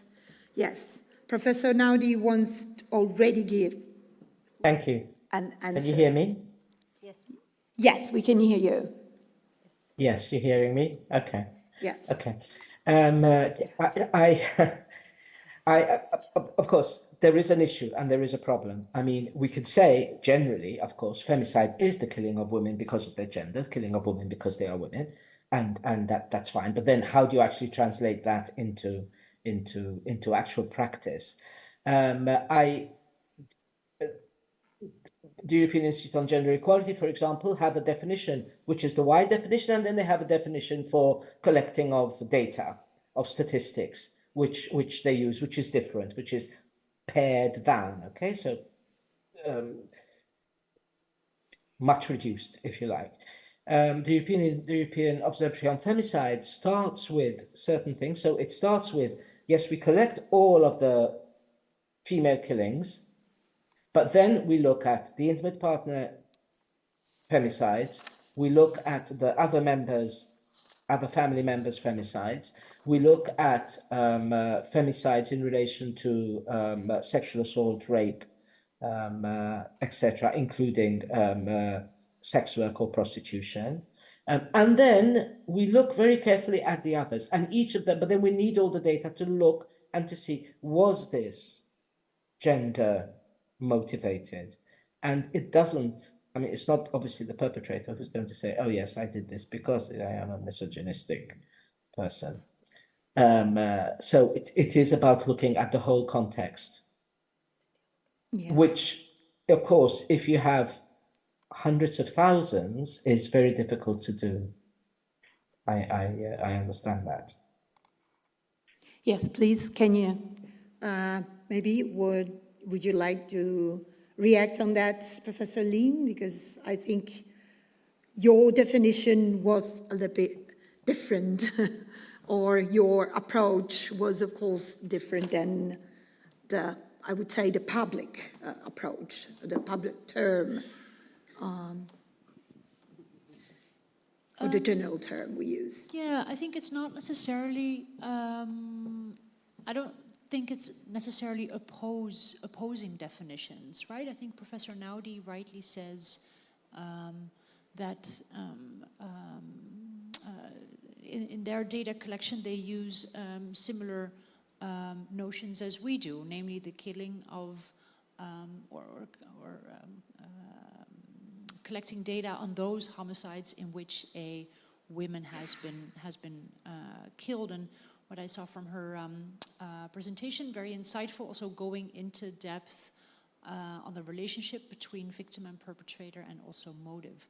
And again, I'm not opposed to the term femicide. Let me please reiterate that. However, academically, it is tricky, particularly if we look at international differences. Now, Professor Naudi has gathered these data with Portugal, Spain, Malta, Cyprus, if I recall correctly, using the same definition, right? So the data that she produced with her team are very much comparable because they use this unified definition. It becomes harder if we try to conduct analyses internationally, comparing, say, Paraguay with Venezuela, with Mexico, with Indonesia, who each have very different definitions. So as long as a similar definition is used, similar operationalization, then these data indeed can be compared perfectly fine. So yeah, I think that's the... Okay. Professor Belwati, you had something to say about it because you thought, why don't we use just, a very restricted term as femminicidio, feminicide, femicide for the inter-partner homicide.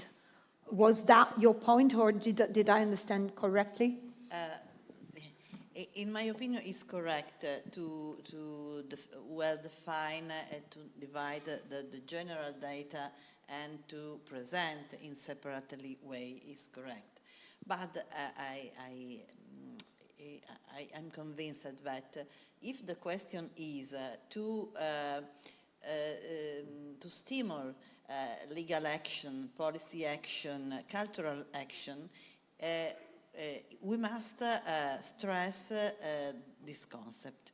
And it's not incorrect, because we declare that we don't consider other women homicide, because we want to point out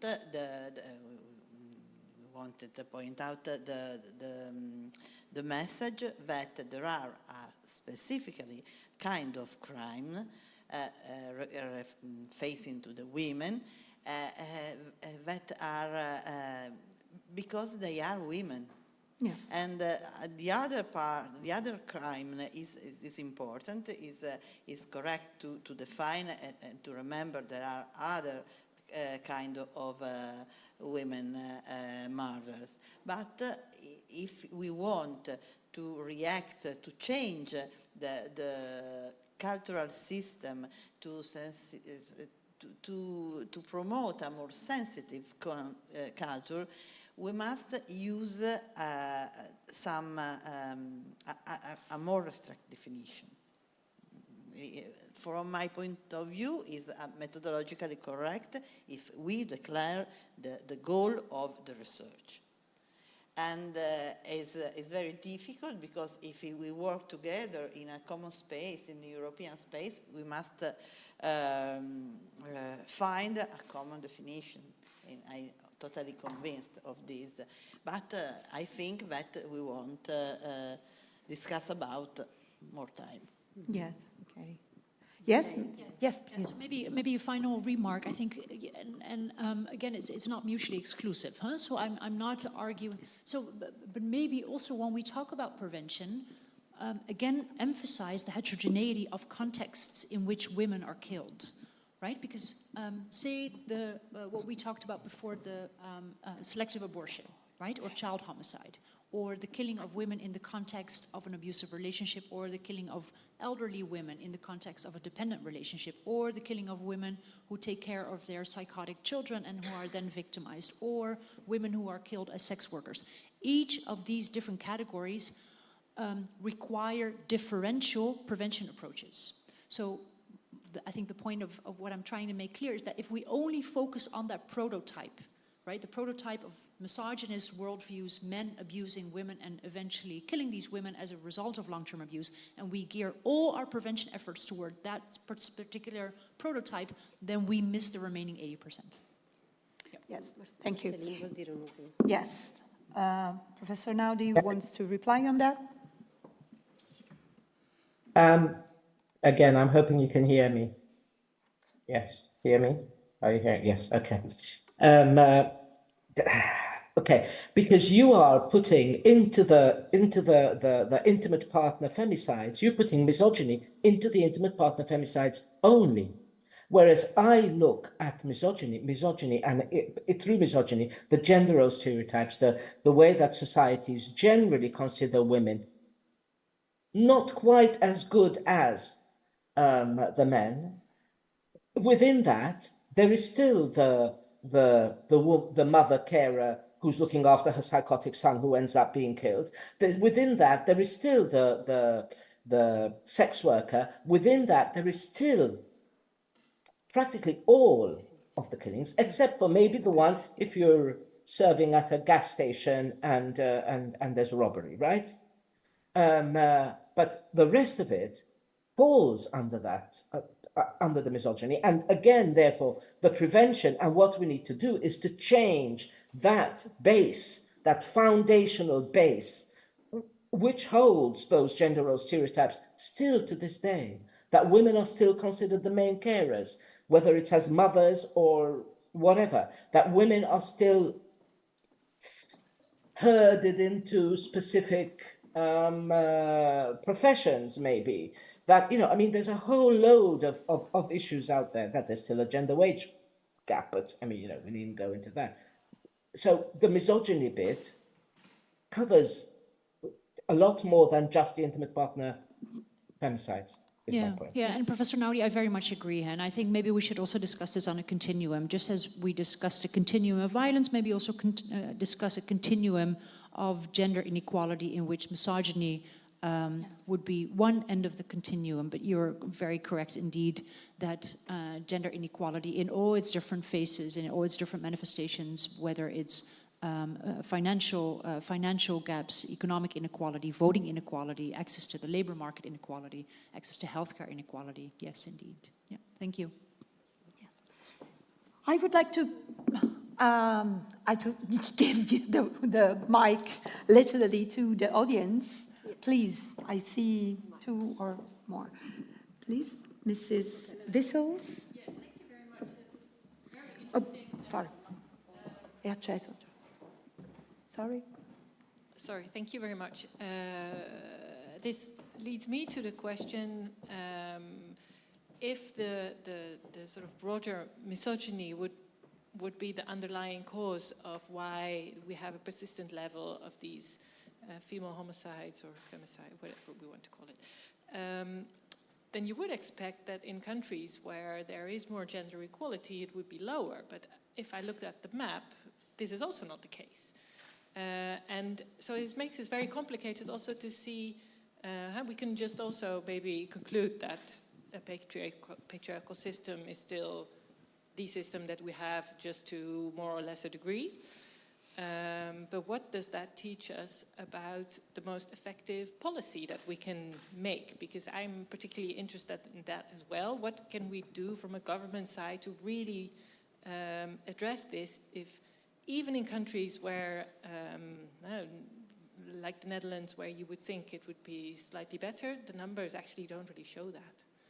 Yeah, and this is a really interesting question, and I'm also looking forward to Professor Naudi, whether you can present some, or if you have some data on sort of non-weird countries, right? So non-white industrialized, rich, democratic countries. But it actually does hold up if you look at the global pattern. So what we've presented today, both Professor Naudi with her data and the data that we collected, the degree of variance between these Western European countries is very low.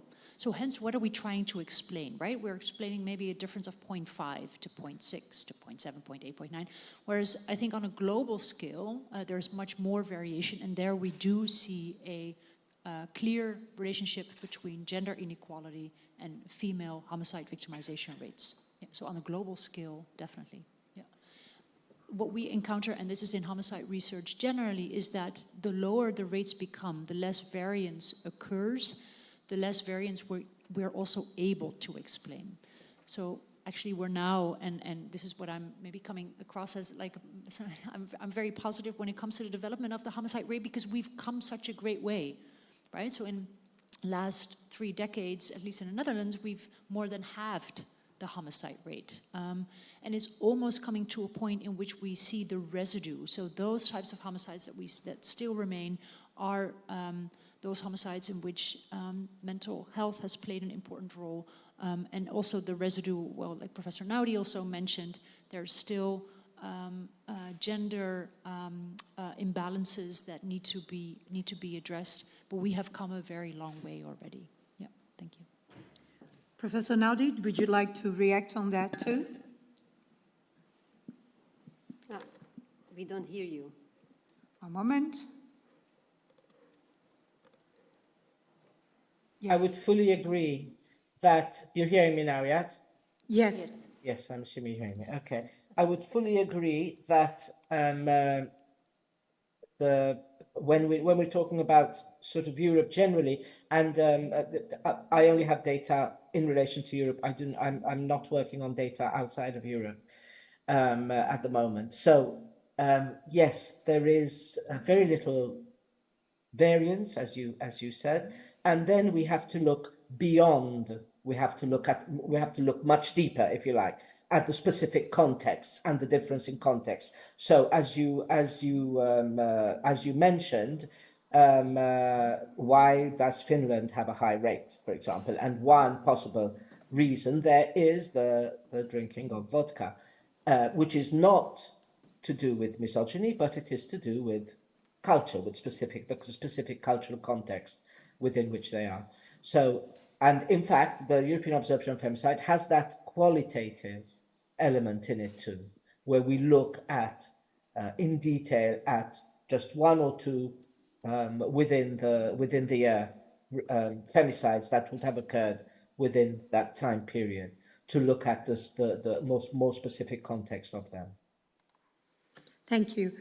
There is another question, please. Yes, thank you so much. My question pertains to the way in which gender modality is linked to gender-based violence. So to quantify it, I'd be specifically interested in a reflection on how an increased attention for violence against trans women is impacting the way in which we define female homicide or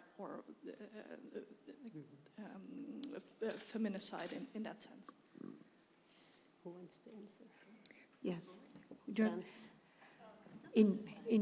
To which extent the femicide include also other kind of gender related crimes, and so trans women, in particularly as far, regarding trans women. Have I understood correctly? Yes, exactly. So how we are sort of accounting for trans women in the data, but also how trans identity, in a sense, informs how we view women and gender and sort of the gender-based killing that we're analyzing. Your question is where we put transsexual crime in our scheme. I don't understand. Yes. Yes. This is another, in my opinion, another aspect of the question. Is a separate part, because only the question referred to the gender transition on the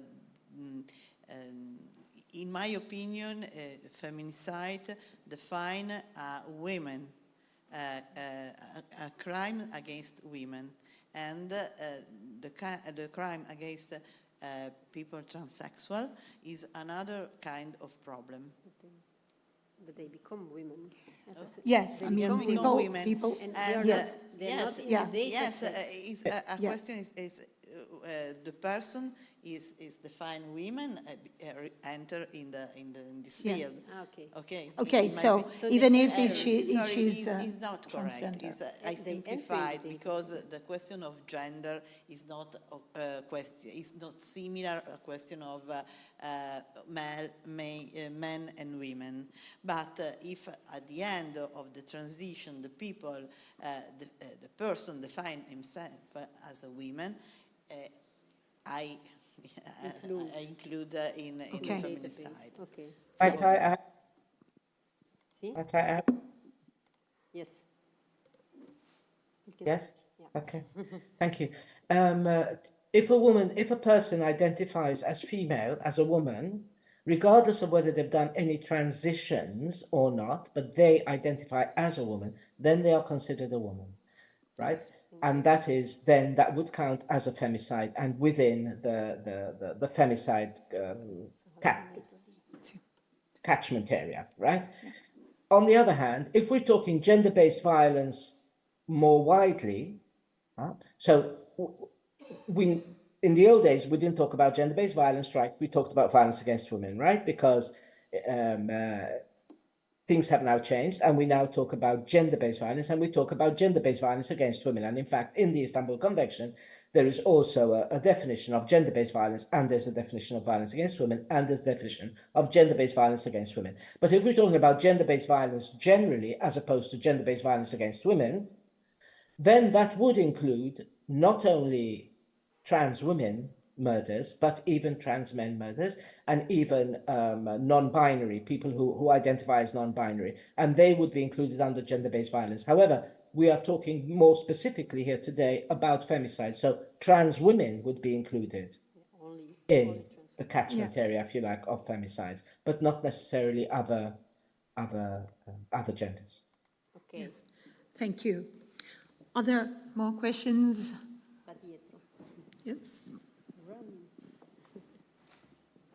Yeah, it's a big aula, so we're coming to you.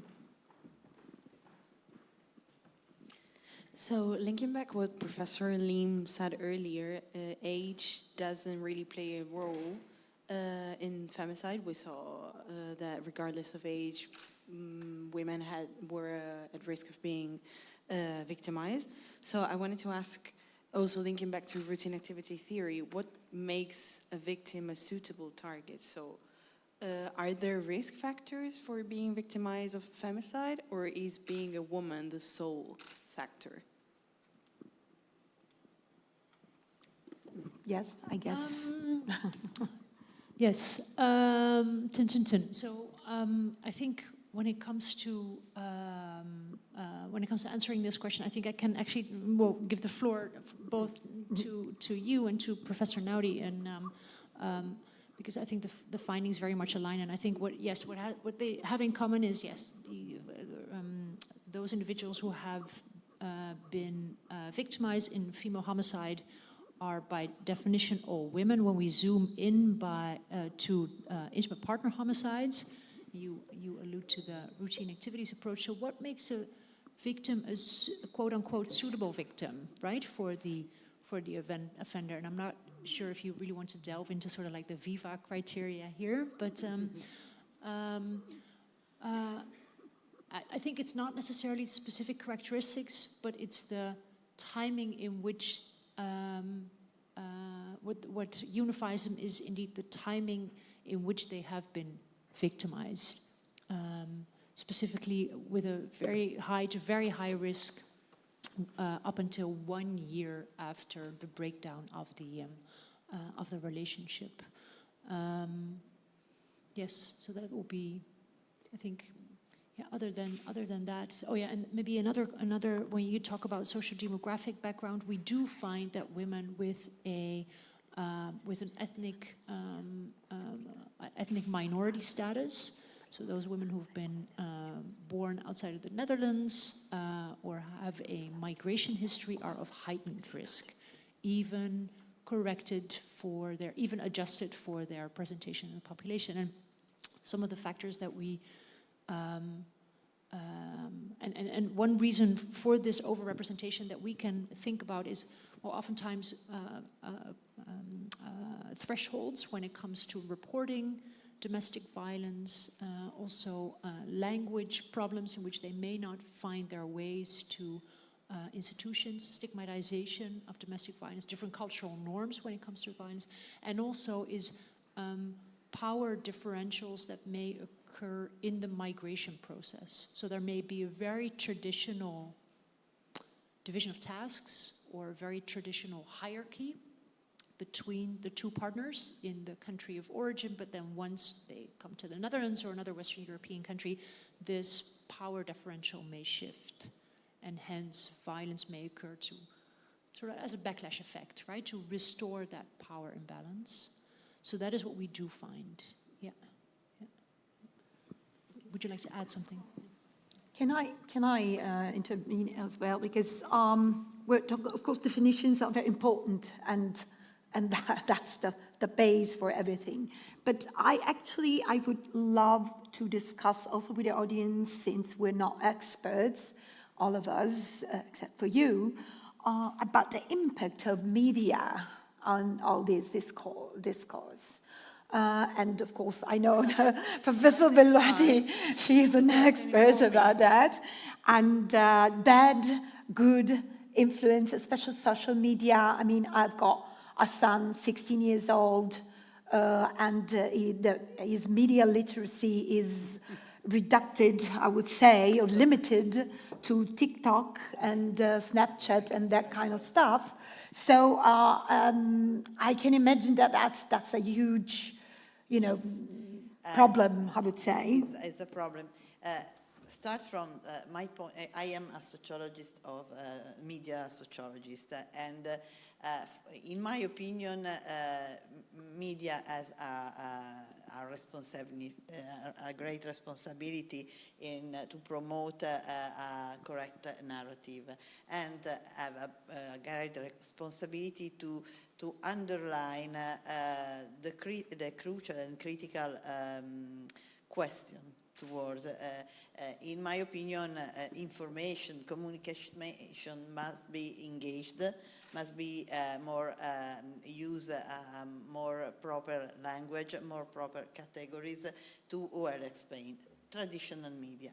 Social media are totally different, because in social media the intermediation between power and public opinion is disappeared. And this is a question because, for example, in TikTok, the control by the narrative and the language is more difficult, and is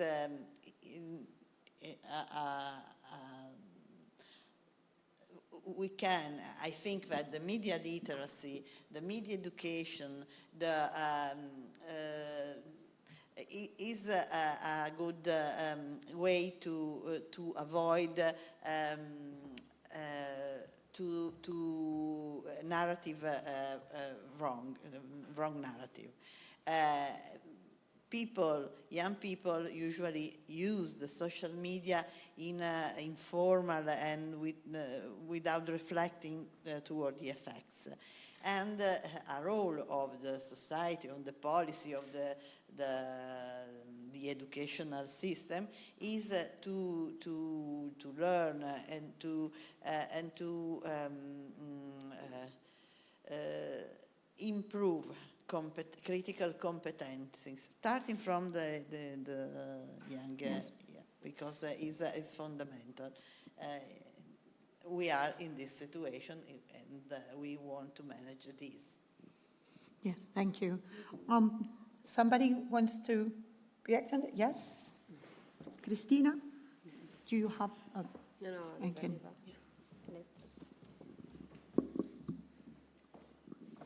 And yeah, speaking again of social media and connecting myself with the data Professor Liam showed previously about the decline of cases of female homicide. And previously I was working with Professor Belluati about how there's some kind of hope for the new generation of being more educated on the topic. But then you go on social media, and probably girls my age or people who use TikTok saw this trend about the man and the beer. I don't know if you saw it. If you're alone in the forest, being a woman, would you prefer being alone with a man or a beer? And under all, the video became a trend all around the world.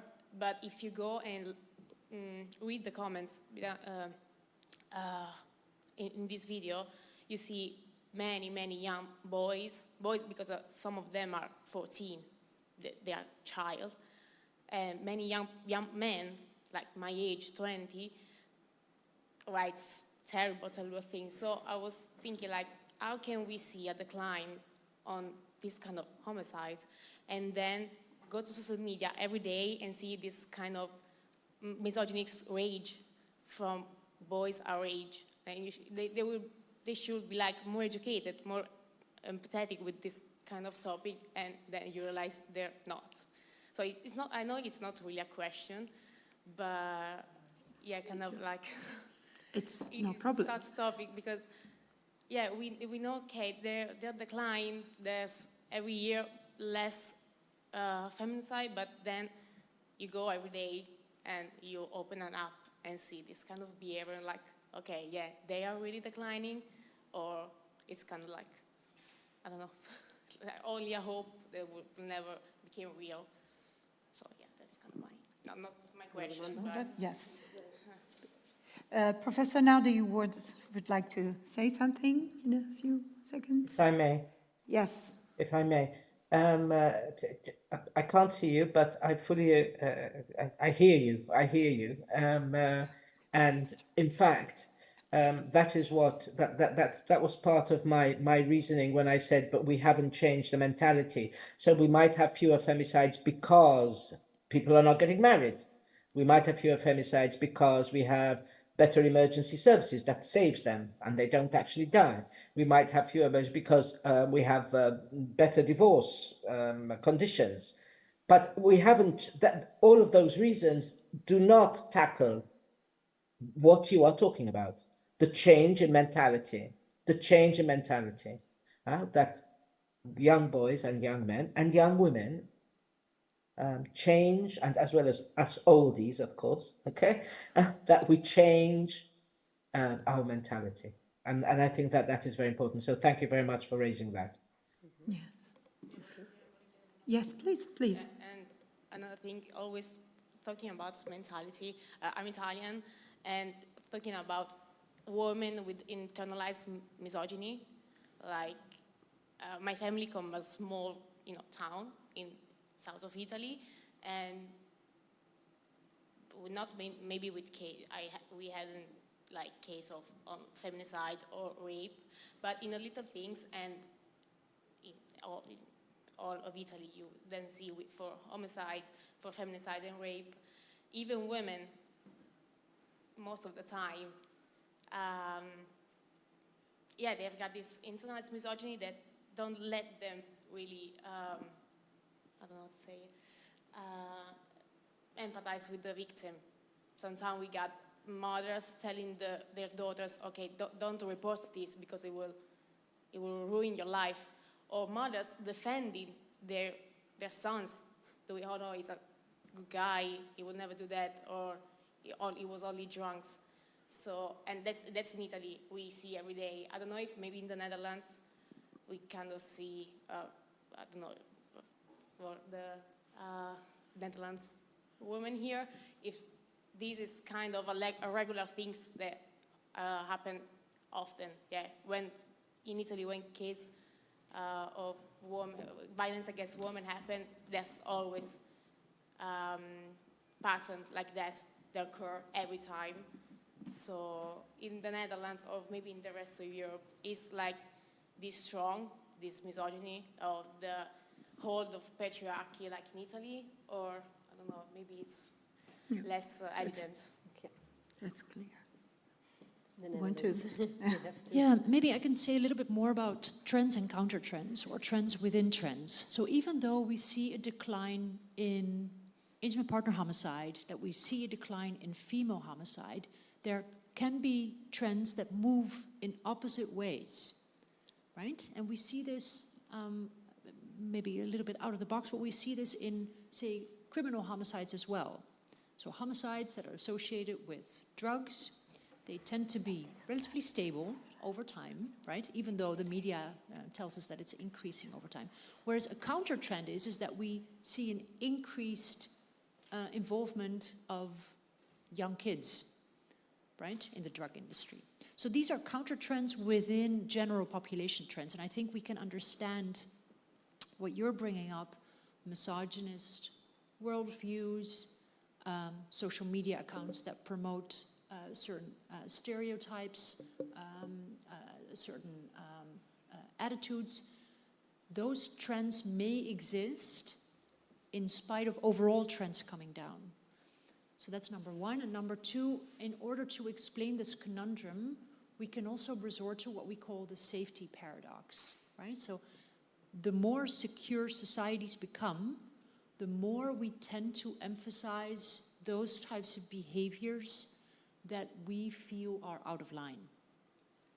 So that accounts for, well, homicides receive much attention. As soon as a homicide occurs, there's, you know, it's immediately in the news, immediately online. At night, there's talk shows, there's a news. In the weekends, there's an additional weekend edition, and there's a glossy, and there's a podcast for just one homicide, right? If homicide rates would be super high, we would not have that sort of mental power or capacity to devote all that attention to all these homicides. No. So that's the paradox, right? So the fewer cases, the more attention is paid to one particular case. And then also there's a theory that's developed by one of our Finnish colleagues arguing there's a specific type of, or a specific volume of violence in a society. That volume remains relatively the same over time. However, if we zoom in on violence, if there's a low proportion of what we call, quote-unquote, hard violence, soft violence will take its place.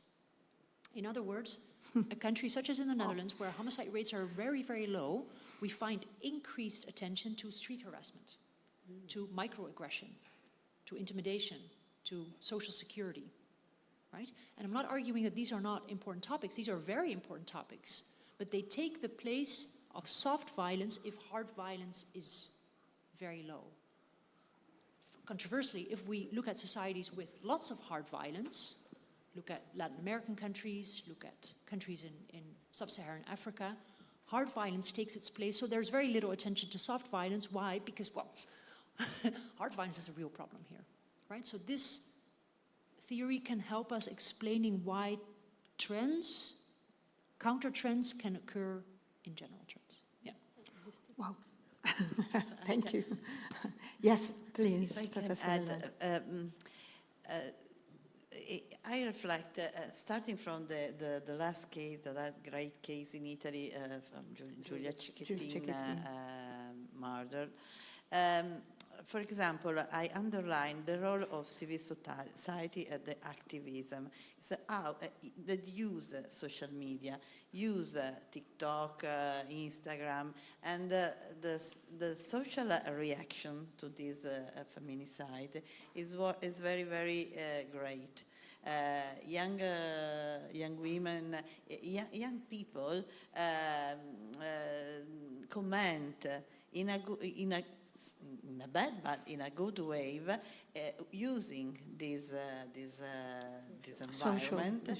Yeah. And in this period, the debating in the social media, it was very intense and very oriented to reflect on this question, must start from the young people. And after these dramatical cases, leader social movement of young, for example, in my university, is born mai più zitte, never my voice is important. Yeah, never shut up anymore. Never shut up. Are all young women students that collect together and to define the point that gender-based violence is not tolerated. And for me is a signal of hybridation between offline and online. Young people use the online.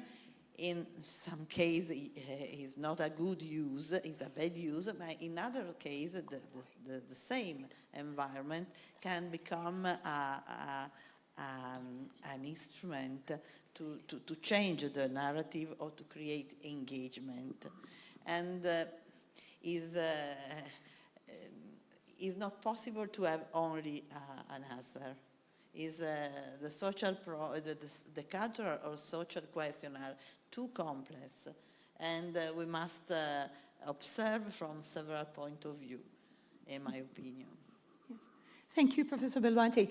I'm afraid that Professor Leem has to leave, as I understand correctly. So you are, of course, free to go. If you want, we can stay like other 10 minutes, and if you have more questions, if there are, otherwise we can round up. Yes, there are. Okay, so we say goodbye, and thank you very much, Professor Leem. Dank u wel. And we continue our discussion and our conversation together till about with Professor Belluanti and Professor Naudi, of course. And so we were talking about, so the media is actually a demon, un demonio, and a bliss, a blessing in a way. There was. Yeah, I just had a question that sort of builds on the previous one. I'm a young man and I use social media as well, and I also have noticed on many of these videos, there's on Instagram or TikTok or wherever, there's always very outdated comments, to put it very lightly. And I would assume, or one would assume, that in this age of so much information and dissemination of information and chances for people to get more, I suppose, educated on how women are treated in society and everything, there would be less of those hostile comments. But if I have a 16-year-old sister in high school, and she explains to me how there's an increase in sort of what Professor Lin was talking about previously in soft violence in her classrooms, in terms of these microaggressions and the way that boys approach her now and boys talk to her. I mean, I was in high school 4 years ago, not so long ago, and maybe it's because I'm a guy and I didn't see it and I was blind to it at the time, but I did not have that experience with me or my friends in high school. And my female friends in high school didn't have such an experience. Like, they had bad experiences, of course, which is very unfortunate, but not the sort of very blatant experiences that my sister is describing to me. And my sister attributes it to mostly social media and the ways that young men sometimes push back against they push back against more progressive conversations that we should be having. I'm not sure if that's the right way to put it. I apologize. On topics like this, and I was like, they reference deplorable people like Andrew Tate quite often in her classrooms, and so I was just wondering, why is it in this time of social media and dissemination of information, when we should be learning more and more and more, and also learning to respect each other's differences more and more and more, that so many young men seem to be pushing, or young men, teenagers, boys, are pushing against these sorts of, are pushing against it when one would assume that they should be embracing it more now. Yes, there's a paradox. I think Professor Leem also talked about that. Maybe Professor Belwati wants to add, because she's, of course, she's a sociologist and media representation. Yes, but the time in the social media is very, very fast. Because in your experience and your sister experience, 4 years is a year. Think for us, but I think that is important. In my opinion, when social media appear at the scene, we are more ingenuous respect on the potential and the use of social media. You mean naive? Yes, but nowadays I think that the new generation are more able to recognize and to use this as an instrument of the time, no? And in my opinion, is interesting, but I think that the young generation are not so ingenuous as me, for example, no? And this because the social media become an environment, a tools for the relationship, and because you are more able to recognize also the bad parts of social media, in my opinion. And then there are some bad use, there are some bad effects, but I think that it is not too so bad. I don't know if the meaning of your... So the impact of social media on younger people is not that bad as we sometimes... It is bad, but less bad than it was described, okay. in my opinion. Okay. There's another question there. Yes.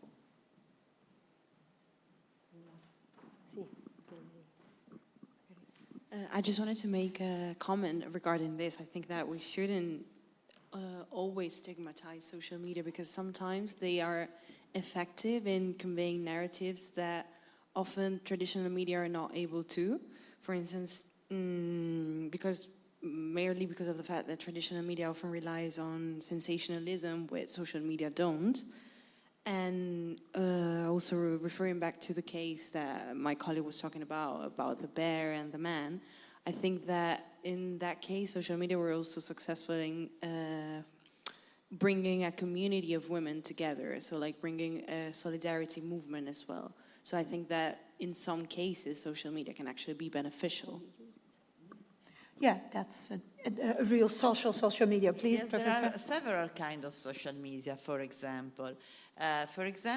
Telegram is a more discursive social media, give more opportunity to grow engagement, to grow community opportunities, for example.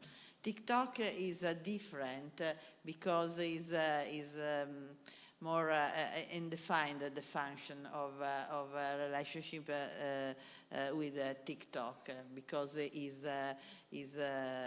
the algorithm control have more control respect on the use, the common use. But I think that I avoid to demonize this space. Is a space that is necessary to understand and to study, not to study also to search the potential. Is a form of communication, contemporary and irreversible, And for this fact, we must to face on with the correct perspective, and without two ideological point of view and two generational point of view, for example, as for me could be for the gender question or respect on the discourse about gender violence, for example, to remain in this field. Social media could produce good narrative, more genuine, more linked to the people, but also bad narrative, machism. For example, there are a group of red pillar, are a group of men totally contrary to the women, that hate the women, and but we study this environment. We try to understand the potential and the impact of this, and is a tool for communication and to spread narrative, good narrative, as a tool that could be used and produce a positive effect. Yes. Thank you very much for your analysis and your reflections on that. If there are no questions, or there is the last one, please a short one, and let it be the last one. Oh, Professor. Yes. Yes, last question is coming this way. All right.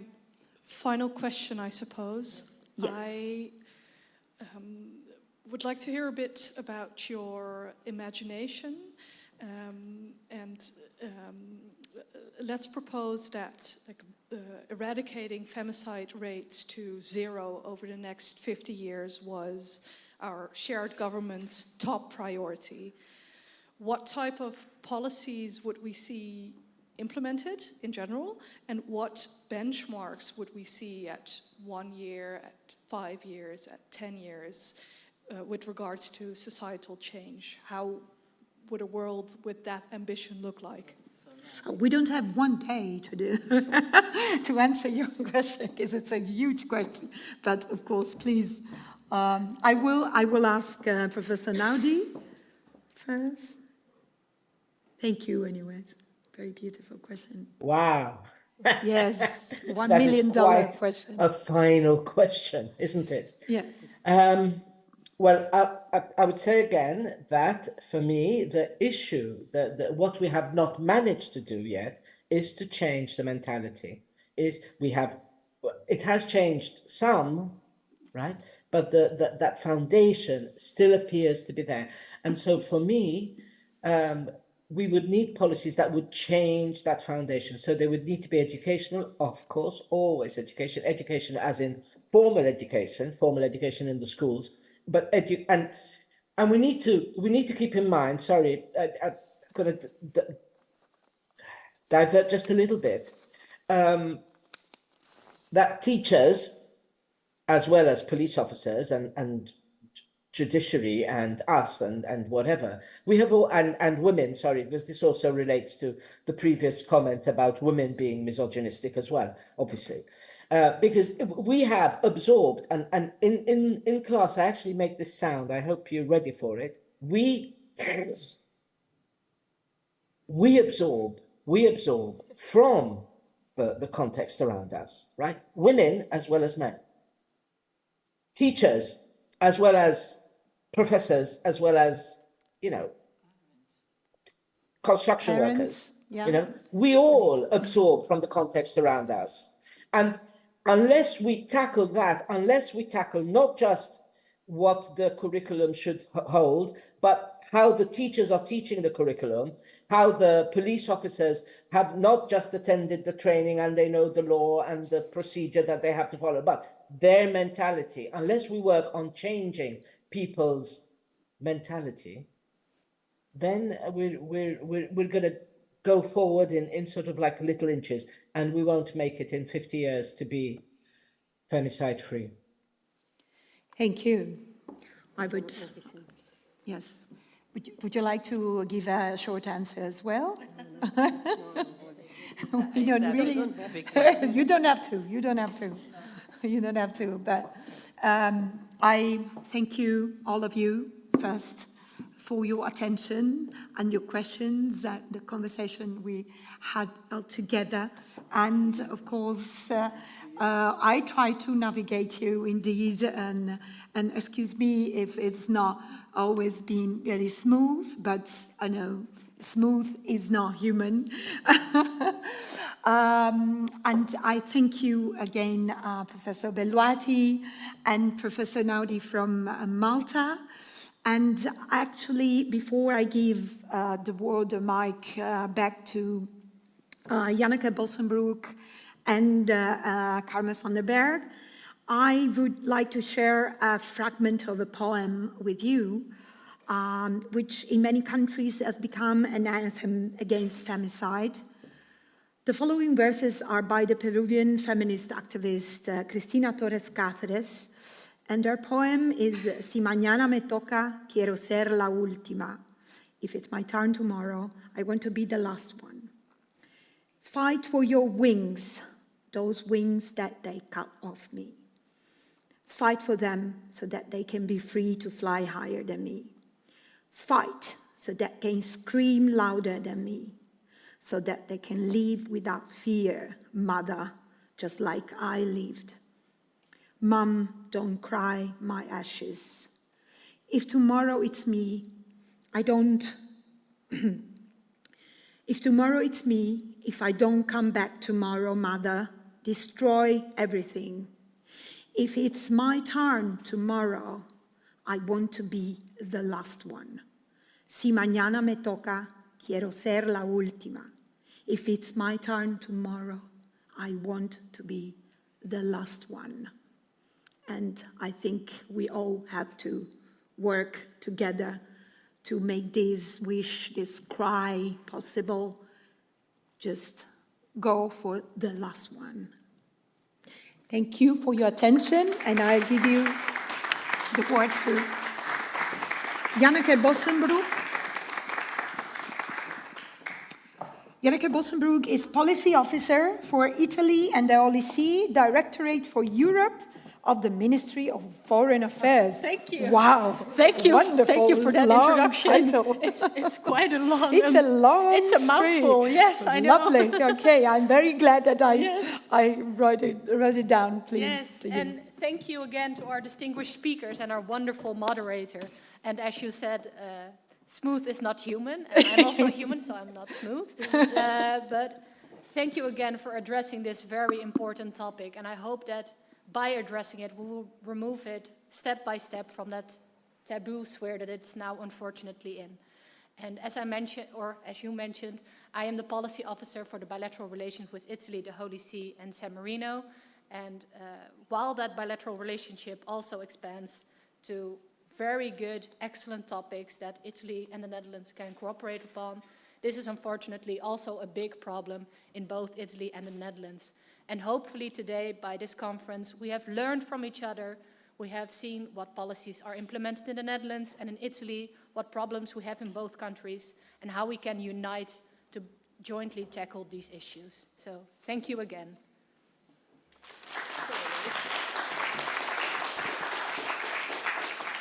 And we have come to the end of the conference. We have learned many things. First of all, home isn't always a safe place. It's often the most insecure space for some women. Policies are often symbolic and not enough. And we don't talk enough about femicide and the consequences also for the children. But that would be, of course, another sequel of the conference.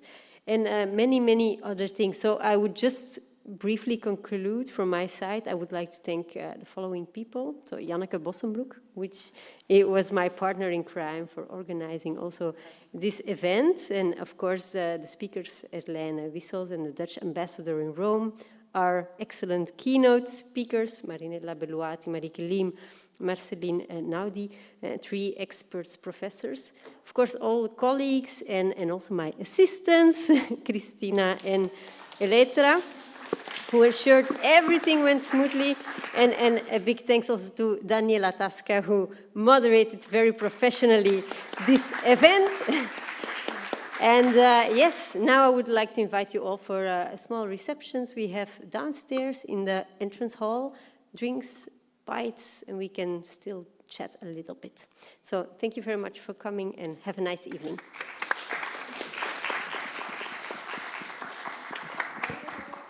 Bye-bye to Malta.